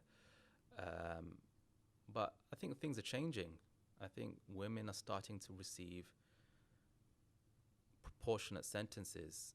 But the thing about women have a major role in society to play. Women lose more when they're in prison than men do. Okay, I see what you So mean. they lose their children. Oh, yeah, true. Right? Children in They lose custody. their children. They lose their home. They also, in many ways, lose time in terms of their biological clock. Yeah, true. Yeah. Men don't have that issue. Men have that luxury. But having said that, one thing that I will say is that women in the criminal justice system here in England and Wales, in domestic settings, I wouldn't say the word are more protected. I wouldn't say that. But in some cases, they are favored in the sense of a domestic setting because, say, for example, in cases of a family dispute, divorce, the kids, and so on and so forth. But I think for the most part, the criminal justice system in England and Wales is fair. Okay. And it is just. It is one of the oldest in the world, by the way. The English legal system is one of the oldest in the world. But for the most part, it is fair and just. Why do you think there are so many serial killers in the US, or do you think they are more documented, visible in the media? The US is crazy. I think we need an episode just for the US. The US is crazy. And I know that's not the answer that you're looking for. But I swear to you, as a criminologist, the thing that I consume the most in terms of news are crime stories. Okay. Right? Yeah. So I come across loads of crime stories every day. Yeah. Like literally when I wake up in the morning until I go to sleep, Oh, wow. all I'm doing is consuming crime stories, whether it's about the offender, the victim, the state. And I'll tell you one thing, and this is a joke within the friend circle that I have. Okay. There's some crimes, you don't need to tell me the location. You don't need to tell me where it's happened, what city, who's involved. If you just give me a vague description of this is what's I will say straight away that's the USA. Wow. Okay. Because there's some crazy things that happen in the USA, and serial killing is a big thing here in the USA. Serial killing was actually a big thing here in the UK in the 80s as well. Okay. So we've got our own issues of serial killers here in the UK, but in the US, I think it's more so largely due to the fact that a lot of some serial killers tend to use guns, and America's gun control law is just terrible. Yeah, yeah, They yeah. have no control over it whatsoever. Here in Mhm. the UK, we've got a very strict gun control Mm-hmm. policy in place. And in Does the that US, help? absolutely, Mm. 100%. Yeah, killing someone with a gun is, I'm not saying easy, but it helps rather Yeah, than, yeah, yeah. killing someone with a bladed object or something Of like that. course. Yeah, yeah. So I can't really say about the serial killing question, but what I do know is just things that go on in America is just unbelievable sometimes. It even surprises me, and I've been studying this for over 10 years. Wow, amazing. Yeah. Do you think you can judge the past with today's morals? Give me an example. For instance, in France, we are famous to have the Foreign Legion. Okay, the Right. Foreign Legion is if you are a foreigner, for instance, a British, and for some reason you want to enter the Legion, you can. So if you are a foreigner, you can join the French Legion. And it's still active. Yeah, It's yeah, been yeah. around since It's the one of the best 1800s. armies. It's one of the best armies in the world. Yeah. Yeah, yeah. It's more than 200 years old. There is 100 more than 140 nationalities in the Foreign Legion. So basically, nowadays, if you are like, let's say, did not commit a crime, you can get accepted to enter the Foreign Legion nowadays. But in the First World War, they don't care. So they don't even ask who you are. They just change the identity. You're someone new, and you enter the Legion. Whoever you are, it doesn't matter. Right. So yeah, in a Now little it's bit more strict. Now they've got now more. it's much more strict. So Yeah, it's. See, again, I speak to my friend Shaz about this a lot. Hindsight. Hindsight is a very interesting thing. okay, As humans, we don't think about what we do today and the consequences that it has in the future, yes, for the most part. For some things that we do think about it like that. But in terms of everyday, day-to-day stuff, we don't really think about the consequences in the future. Say, for instance, I leave this building right now, yeah, and someone decides to give me road rage. yeah, I'm driving and they've cut me up or something. And then I start, using my horn and I start confronting them and arguing with them, and then we result in some sort of an altercation. That's very, very now, very impulsive. yeah, yeah, There's no thinking about the future right now. yeah, true. I've probably had a very bad day. It's been tough at work. I've got issues at home. And then all of a sudden, this guy cuts me up, and now I'm angry. I'm not thinking about tomorrow, let alone next week or next month or next year. So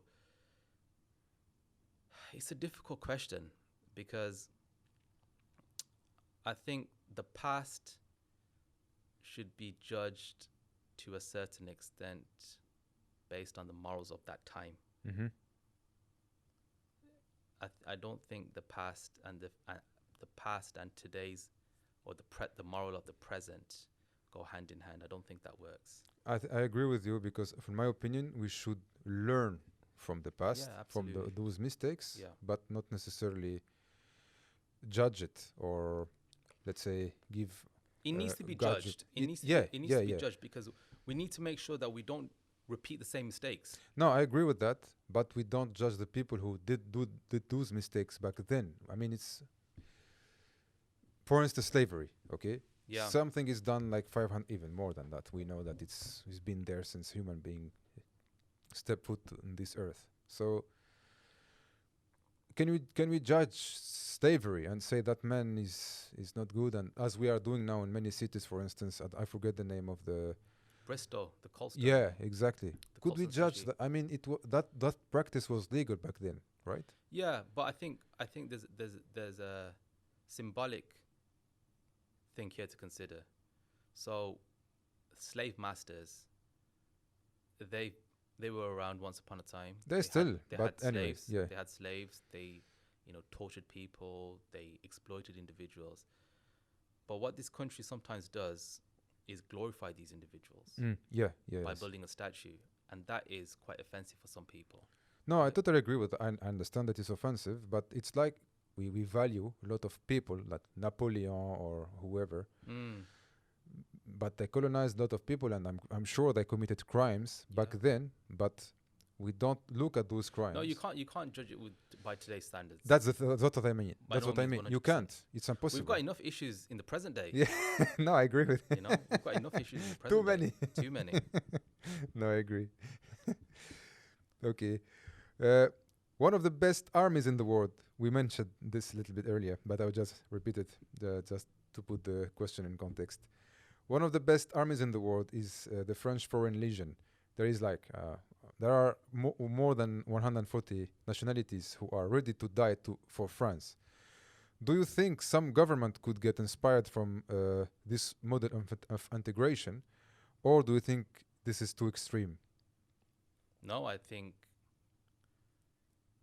the French Foreign Legion is one of its kind. There could be similar organizations, Global South, that I don't know about. My knowledge about this area is very, very weak. But in the Western world, no. I don't think the Western world... You know, this is a very interesting question, though, because I think about the Middle East quite a lot when I think about the French Foreign Legion. Yeah. Because I think to myself, why can't the Middle East come up with like something like this? So countries that are oppressed at the moment, countries that may need help, why aren't the Middle East countries I getting don't know together? if I can say this, but ISIS does something similar. You said something like this similar, right? ISIS. ISIS. Yeah. Yeah, In my but- opinion, did something similar because we can talk because But we have that's an extreme branch, though. It's completely extreme. That's on the other side. We're But talking about in terms of. I'm of sorry, I'm helping- talking about the system. Oh, the because- system. Oh, you're talking about system. Yeah, Okay. because ISIS system is based as okay, you are foreigner, doesn't matter. As long as Muslim, it doesn't matter. Yeah, that's interesting. Okay. Because for me, Foreign Legion, it's similar in terms of the system. Yeah. Of course, ISIS it's too extreme, and we don't want this. No. But the system of the Foreign Legion is so. The system of ISIS it's in a sense similar to the Foreign Legion, meaning it doesn't matter to whom you belong. But let me ask you a question. Yeah, sorry, go ahead. If the Foreign Legion is based on it doesn't matter where you're from, Yeah, as long as you meet these requirements, Mhm. welcome. yeah, Has this not caused problems? no. As far as I know, no. I mean, there is people who. So basically, it's a contract. So it's a 5 years contract. So as soon as you enter there, if you are French, you have to borrow another nationality because you have to be a foreigner. Yeah. So they change your name, your name, surname, and you enter the Foreign Legion. Of Wow. course, they have to check record with your country if you did any big offense or crime, or war crime, because you're not allowed to enter the Foreign Legion like that. Mm. And it's like a religion, to be honest. The way how they work together is like they have a huge bond between their brothers. you know. Right. So in a way, I know ISIS. It's a little bit, not a little bit. It's too extreme, actually. But in a way, that's why this is a question that I'm bringing for a little bit later. Yeah. So radicalism, Mm. it's populated, in my opinion, based on identity crisis. Because you have identity crisis, so radicalism can enter from that That's door. why you have a lot of converts Exactly. that end up. So a lot of Muslims Yeah. join ISIS because one of the reasons, I'm not saying it's the main reason, one of the reasons are identity crisis. Because you have identity crisis, you don't think, for instance, I'm French Tunisian. Yeah. I feel You've got a collective identity. yes. So if I feel at some point that I don't belong to France, that I don't belong to Tunisia, at some point, someone, if I did not had, I was not as I am, this radicalism can And penetrate and yeah. crack something on me, and that's it. It's the point of non-return. Mm. So this is how I see, in my opinion, of course. I'm not a researcher. But this is my humble opinion of how I think. And this, in my view, this is the country where you live and grow up. Fault. Well, it wouldn't work in Britain.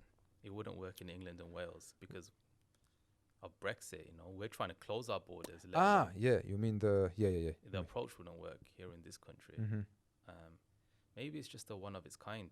in that Yeah, respect. Foreign Legion, it's unbelievable Yeah. in many ways. For me, it's a big example for many things. Of course, it's still an army, and maybe it's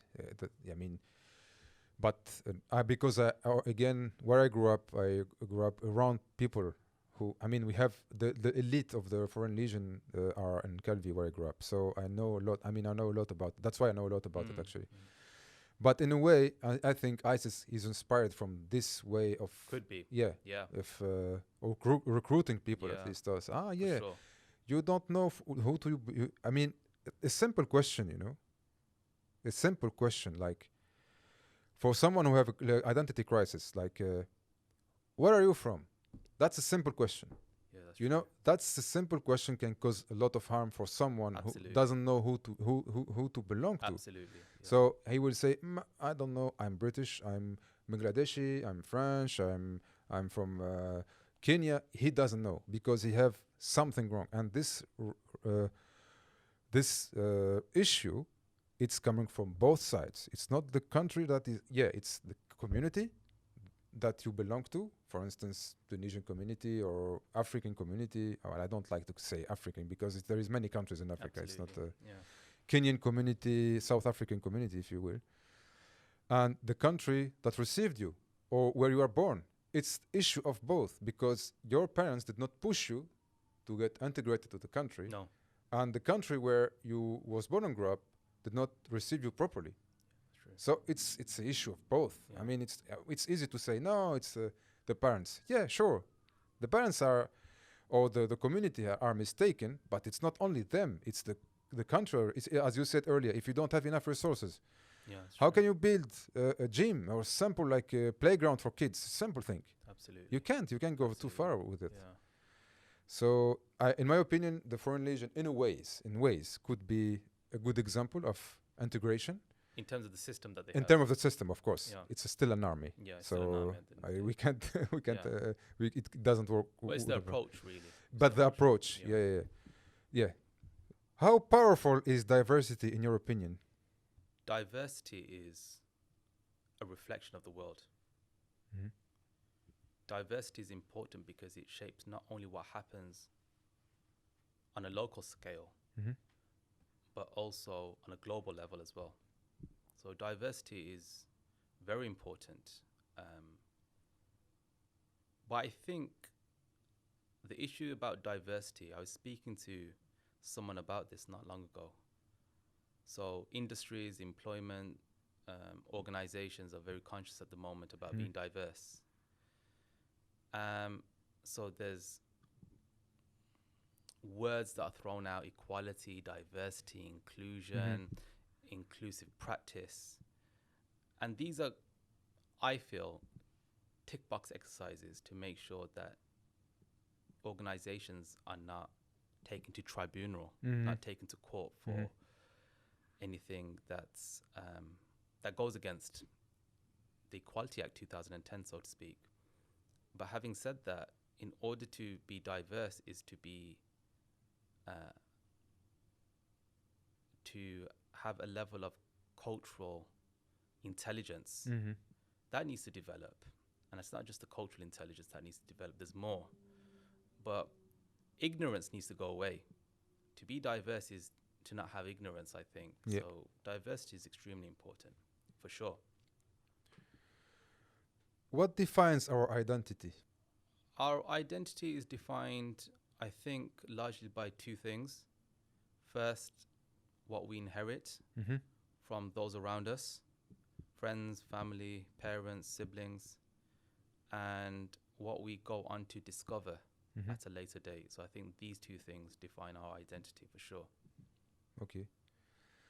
What advice would you give to someone who feels alienated? Very interesting question. I think this alienation is far more apparent now because of COVID than it ever has been before. I think if you're feeling alienated, take a step back, reflect. As an academic, what I tend to do quite a lot is write my thoughts down and then go back to them at a later date. Surround yourself in good company. And that doesn't need to be just people. I think that needs to also be the environment, what you consume, what you watch, what you read, how you go about your daily life. But I think these days, alienation and mental health go quite hand in hand. There's a lot of mental health and well-being issues that individuals are facing. So I can't really give a particular example of what people should do. I've recently felt alienated actually by a particular experience. Mm-hmm. But one of the things that I had to do is just take a step back and reflect on things, write things down, and to make sense of it at a later date. Humans, for the most part, because there's no time, humans tend to feel that they need to just address an issue there and then. Mm-hmm. That necessarily doesn't need to be the case for everything. For some things, maybe. But things that start to affect you to the extent where you realize, hang on a second, I'm marginalized here. I'm feeling like I'm outside of that circle. Mm-hmm. You need to make sense of yourself within that particular environment Mm-hmm. before you go on to do something, right? Yeah. And this is why you shouldn't make a rash decision, people say. I think there's an Islamic line of, when you're too happy, don't promise anyone everything. Mm-hmm. When you're angry, don't take action. And when you're sad, don't make a life-changing decision, Mm-hmm. right? Yeah. Makes sense. And I think alienation can result to other things as well. So you feel alienated, isolated, then you start feeling resentful, then you start feeling anger, vengeance, and then it goes on to become something more deeper. But you need to kind of cull that, nip it in the bud. And the way to go about it, for me personally, is through some self-reflection. Does the industrial Holocaust, like you refer to it in your book, affect our identity as a human and transform us into mere consumers? So when I mentioned the industrial Holocaust in my book, I related it to Thatcherism, and Margaret Thatcher privatized a lot of industries, a lot of services, British Telecommunications, British Airways, so many other major corporations. And I think the deindustrialization did affect a generation of people. And it will also affect this generation and potentially the next generation. I think this country once had trade, especially this city, Birmingham. It was known as the city of 1,000 trades. Industrialization was a big thing. The Industrial Revolution was major, to the extent where you had slugging gangs and the Peaky Blinders working in industry, right? It kind of became part of the city. And as such, it became, Britain became the epicenter of Europe in many ways for certain things. In terms of consumerism, consumer culture, that's becoming a big thing on a day-to-day basis. Consumerism is very strange. I don't know what to make of it. Consumerism or consumer culture is quite toxic in many ways as well, because I think it's a French term. It was used by a sociologist. It's called jouissance. And jouissance essentially in sociological terms means the excessive consumption of something that ends up becoming harmful for you, right? And it's interesting, I don't want to sound too Islamic about this, but even in Islam, it's about even drinking too much water can be harmful for you. Yeah. Excess. Yeah, right? So that's anything. consumption. Yeah. Excess anything can be harmful in consumption, right? Yeah. So, yeah, some would argue that we've become mere consumers. But again, what's accelerated this? So you've got deindustrialization, you've got privatization, but at the same time, you've got globalization. Globalization is essentially a business ideal which has made us become very interconnected through technology and trade. So once upon a time, if you're here in the UK and you want to speak to your family member in Tunisia, what do? You write a letter. Yeah. Because phone calls are too expensive, man. International phone calls, 20 years ago, it's like, what, £1 a minute, £2 a minute? Yeah. It's going to be hard for you to speak to someone for 20 minutes. No, Now what do? Skype, WhatsApp, video call, FaceTime. That's globalization. Yeah. That's consumerism, essentially. So yeah, we do live in a consumer world. But look what's coming ahead. Black Friday. Yeah. Everybody goes crazy on Black Friday. People don't need stuff. Like a friend of mine, he has a home. On Black Friday the year before, I think, he bought a doorbell. So why do you need a doorbell for? You live in a flat. Your flat has intercom system. Nobody's going to use a doorbell. You live upstairs on the 5th floor. Yeah. You have a telephone. If someone presses the buzzer from downstairs, you could let them in. Why do you need the doorbell? It's like, oh, it was £60 cheaper. I'm like, £60 cheaper? You're not going to use the doorbell. It's consumerism. Yeah, Because true. it was cheap. He's been monitoring it for a long time. But all of a sudden, he feels the need to buy something. Jouissance. Yeah. It's become harmful for him because he doesn't really need it, right? Yeah, true. I totally agree. So then I spoke to him about it a few months ago. I said, what did you do with the doorbell?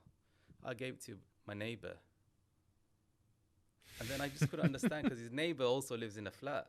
But he just wasted that money because of mere consumerism. Anyway. It's a gift. It's a good gift for the neighbor. Yeah, absolutely. Maybe that's what it is. In my opinion, because of lack of investment from our local governments and representatives in aspects, some of us Europeans from different backgrounds, mainly from African and South Asian roots, are struggling to feel included in our country of birth or country of origin. And that's when radicalism comes into play and fills in the blanks or the holes created because you feel that you don't belong to any community. What are your thoughts on that? And what do you think we need to do in order to improve the situation? That's an interesting question. A very complex question. Radicalism, yeah, I think there's an identity crisis with certain individuals, especially if you look at here in the UK, some of the homegrown terrorists, if I may say. Some of them are reverts, the converts, whether it's the individuals that were involved in the 7/7 bombings back in 2005, or whether it's the individual that was involved in the first Westminster attack. These are converts, reverts, right? And there's something to be said about identity in relation to crime generally, but then when it becomes an act of terrorism, it becomes far more serious, right?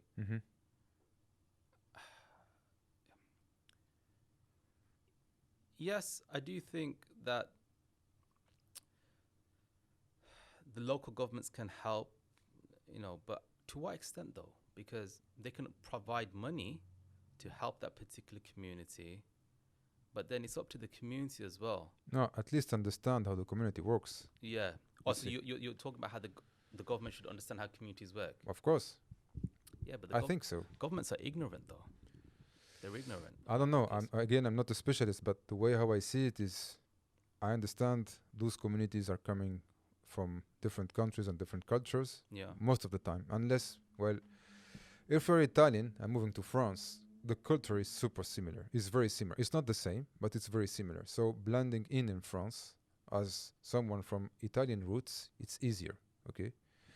So let's say the government don't need to work too hard to, let's say, make you blend in that community. But if you are coming, for instance, from African background or Asian background, even American background. Yeah, the government lack cultural literacy. They lack cultural intelligence. And I think the times that they do integrate with community, it's like tokenistic. Yeah, I see. Gesture politics. Like, let's talk about the Euro 2020 championships, Okay. right? Yeah. It's a painful subject, especially if you're an England supporter. But the England team decided to take the knee. Before kickoff, Mm-hmm. they decided to take the knee Mm-hmm. in protest Yeah. of Black Lives Matter. Black Lives Matter, right? And this has been ongoing for a while now in the Premier Mhm, League, mhm. since last year, since the pandemic. And you've got some influential people that are behind this: Raheem Sterling, Marcus Rashford, great players. But then I remember during the championships, Priti Patel turned around and said how those that don't want to take a knee, those that are booing, can do so because this is just gesture politics. This is the same Priti Patel that I think a few games later or a week later tweeted, "Come on, England, we're behind you. It's coming home," or something like that. Right? You can't do that.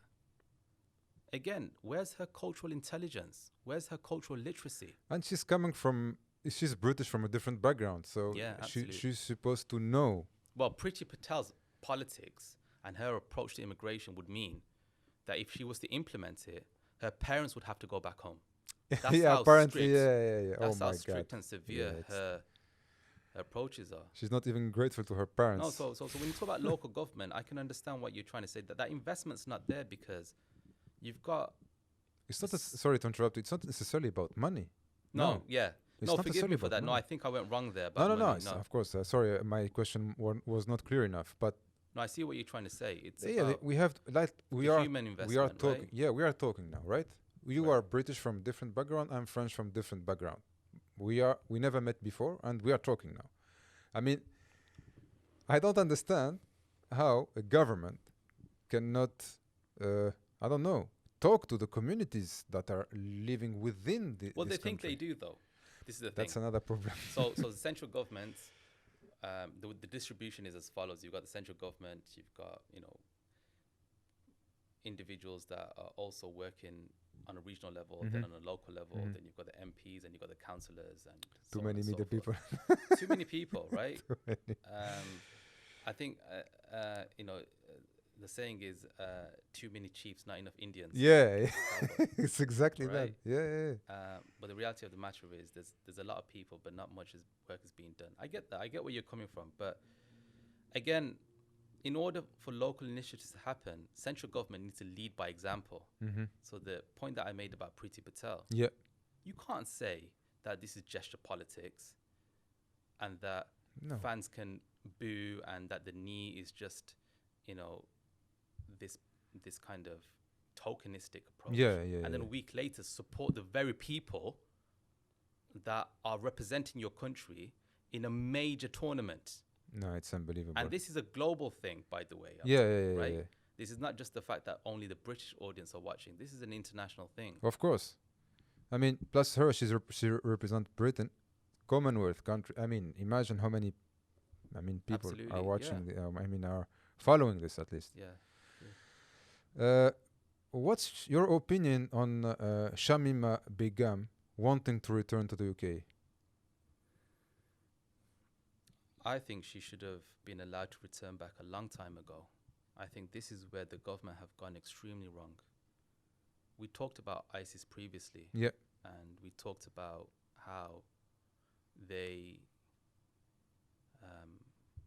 became far more aggressive following the Iraq invasion in 2003 by Western forces, of which includes the UK, Yeah. of which includes the US. Whatever the US wanted at that time, the UK were more than happy to ally. Mm-hmm. So these are the things that we need to take into consideration. We can't just see this as a black and white binary thing. Nuance. Again. Zeros and ones. There's nuance attached to Yeah, it, of right? course. If we were to judge all 15-year-olds in this country based on the actions that they're doing right now, a lot of them would end up in jail Mm-hmm. or in trouble Mm-hmm.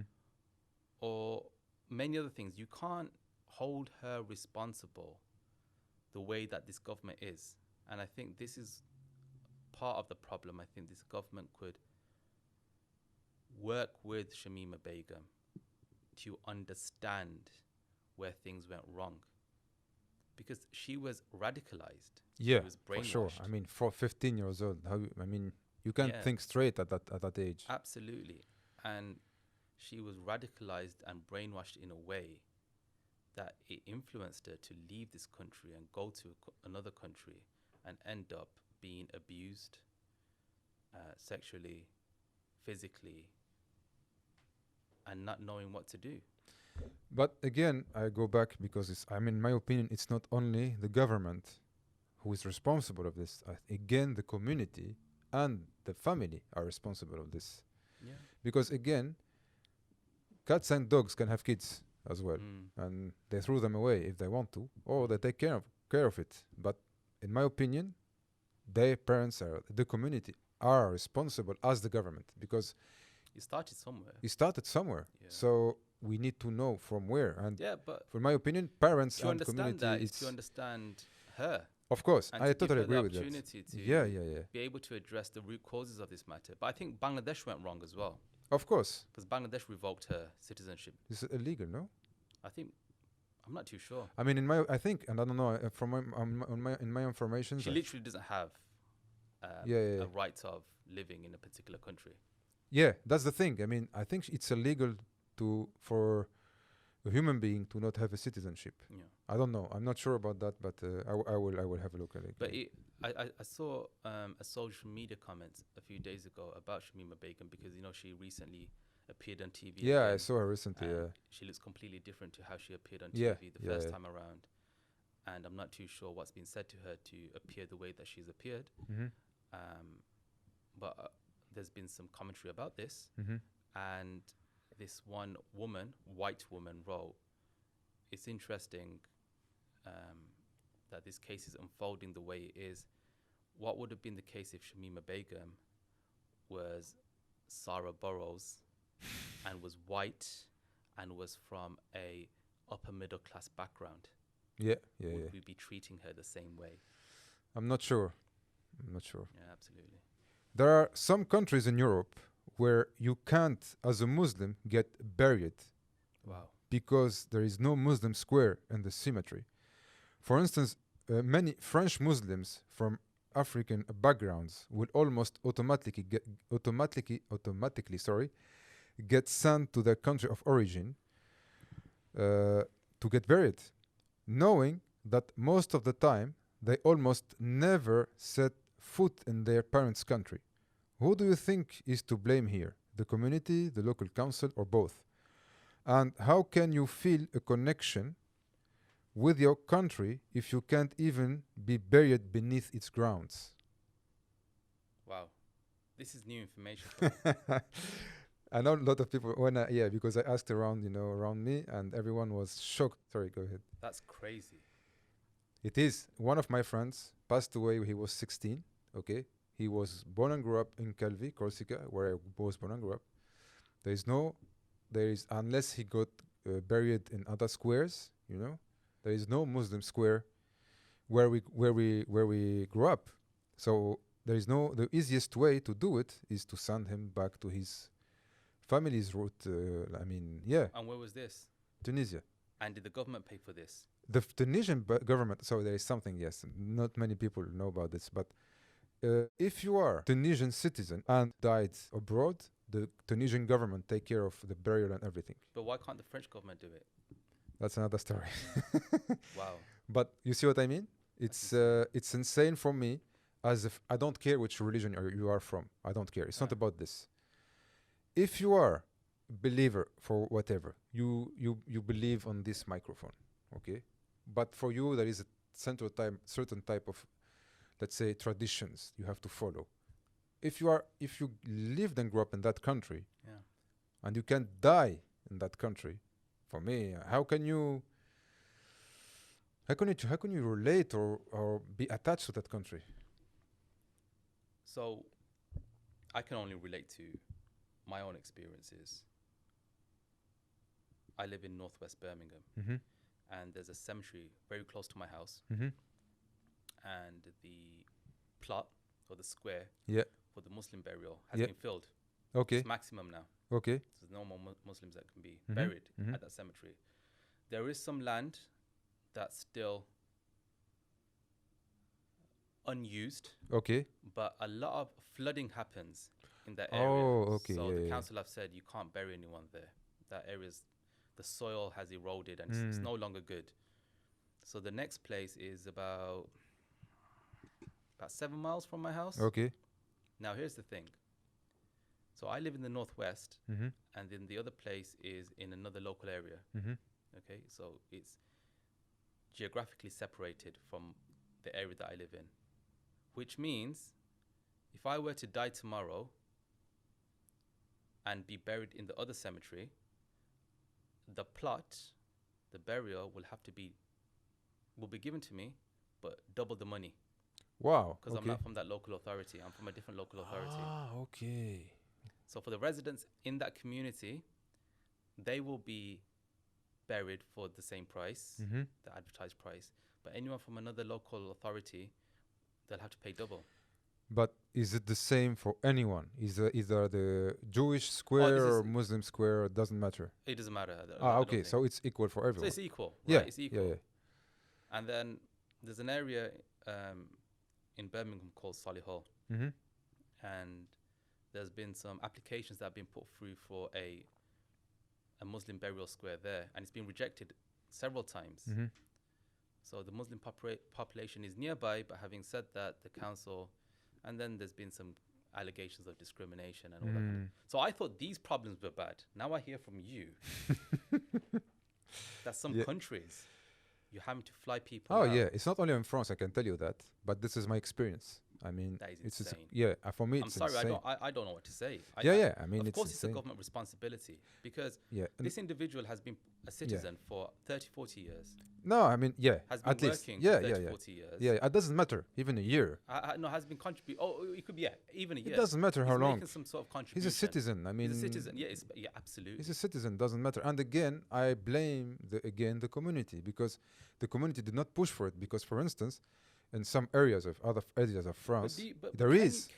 Can you blame the community though? No, I can. Can you? Of course I can, because Yeah. they did not push enough with the local authorities. If you don't ask for something, no one will give So it to what's you. the problem with the community? Why can't the community ask? They don't want to ask, because for them, at least for this case, because the Tunisian government is taking care of it, so for them it's easier. So it's fine. I mean, they take care of it, and it's. And does the Tunisian government have an agreement with the French government about this? Is there yeah, some yeah. sort of Every Tunisian citizen. bilateral relationship right there? Yeah, my mom passed away a few years ago, almost 10 years ago, and it was like this. It was so the Tunisian government took care of everything. Right. So for me, it's a problem. I mean, of course, my mom wanted to get buried in Tunisia. Don't get me wrong. So in this case, it's fine. But for me, if I don't want to get buried in Tunisia, for instance, so it's either I go to Paris or other places in France where the local community was able to fight, or let's say the government did his job to allow a Muslim square in a cemetery, then I would be able to get buried like let's say in a Muslim square. Otherwise, if I want a Muslim burial, Yeah, absolutely. I can't. No, you can't. It's interesting because I don't know. I know the Human Rights Act vaguely, but I think the reason why they're able to get away with it is because the Human Rights Act, one of the articles is the right to life.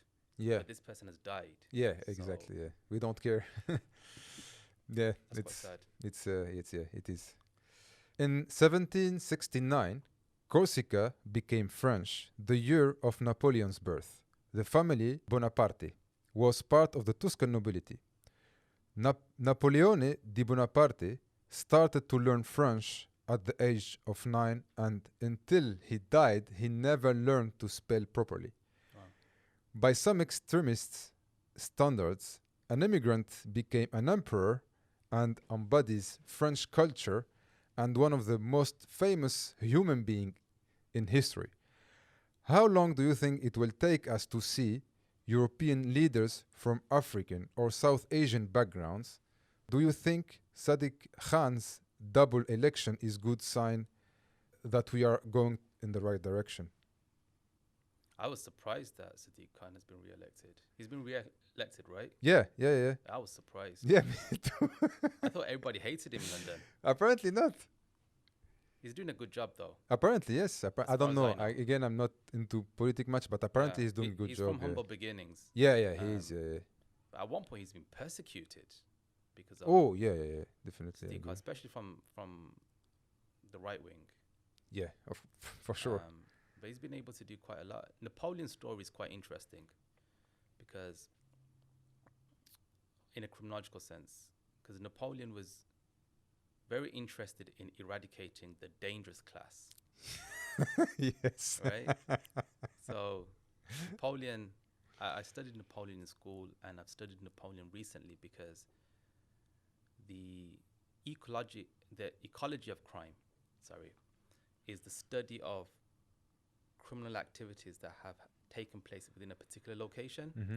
That started in France. Ah, okay. So people think it started in Chicago in 1920, the Chicago School of Criminology, but it actually started in France. Okay. And the guy that started it off was a statistician, a mathematician, and his name was Adolphe Quetelet. Mm-hmm. And he studied in Rennes University, and then he moved to France. And during the Napoleonic era, Mm-hmm. it was all about getting rid of the dangerous class from urban communities. And this guy used government information, government statistics, government data, as well as a scientific approach to see what is it that causes people to commit crimes. So he used to look at their medical records, their social records, employability records, educational records to kind of build a database. Mm-hmm. So that was under the command of Napoleon and his doing. So I find it interesting because this is an individual, like you've said, who didn't have the education behind him, but was able to successfully, to a certain extent, dominate. Oh, yeah. I mean, he's one of the most popular persona in history. Yeah. It's unbelievable. And coming from a little island in middle of Mediterranean Sea, of He course, made some from a noble. inflammatory comments about women as well. He made some inflammatory comments about women and Oh, yeah. society. He and did stuff a like lot that. of. So he was a very, interesting character in that respect. But Sadiq Khan, I think, it is the shape of things to come. I think politics is definitely diversifying in that sense. Mm-hmm. But having said that, it's a lot of the politics that's ongoing here in the UK can be related to Malcolm X's thesis Mm-hmm. Yeah. about how he talks about the Northern Wolf and beware of the individual that comes across as one of your own. But having said that, he is serving Mm-hmm. the master, Mm-hmm. which is the government. Yeah. So, I mean, there's no need to go into the politics of an individual because it is that individual, right? You have to respect it. Yeah, of course. You don't need to agree with it, Mhm. but you have to respect it. And that comes with, not being ignorant. But yeah, good luck to Sadiq Khan.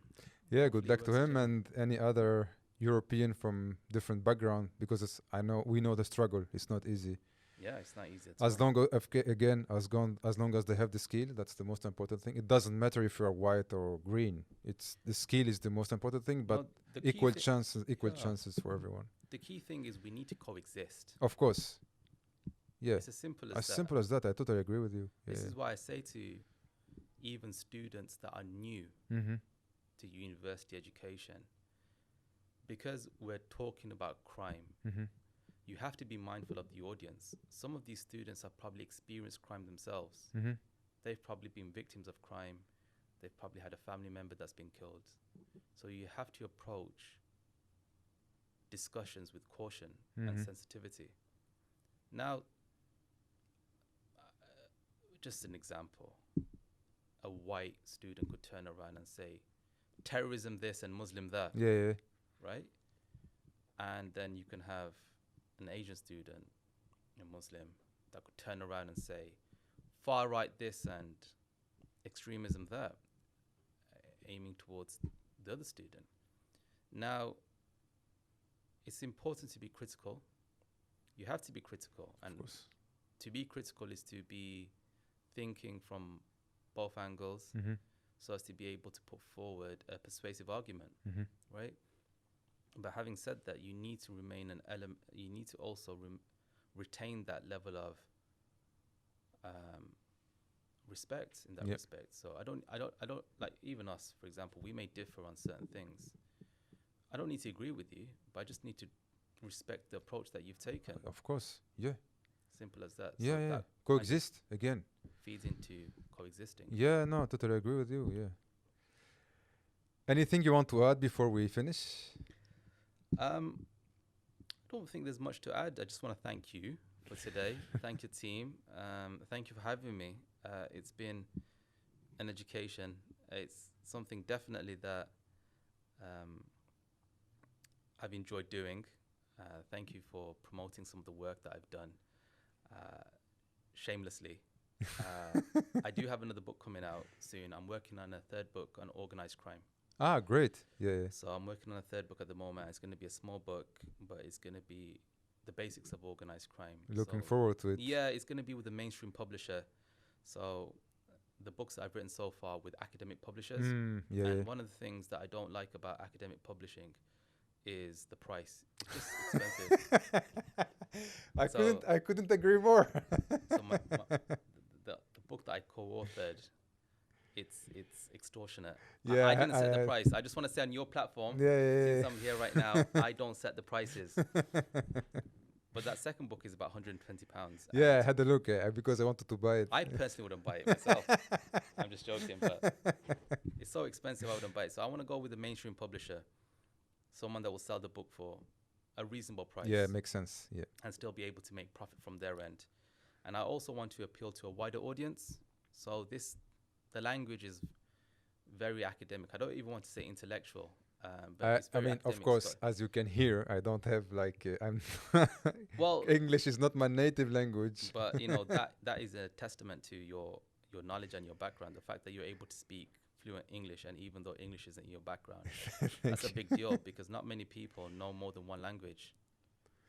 Yeah, that's unfortunate, because for me, the more language you know, the more culture you know. Yeah, so that's part of your cultural yeah, intelligence. yeah. I hope so. Let's see. I think it's experience. I would call it like that. Well, a cultural experience it may be. So thank you very much for having me on your platform. It's much appreciated. Dr. Mohammed Rahman, thank you so much. I had an amazing time. I learned a lot from your experience, and hope we can, I don't know, maybe we do another episode. Yeah, We don't know. absolutely. Let's see the feedback that we get from let's this see, one. let's see. Thank you. Thank you very much. Thank you very much, everyone, and see you soon. Bye bye.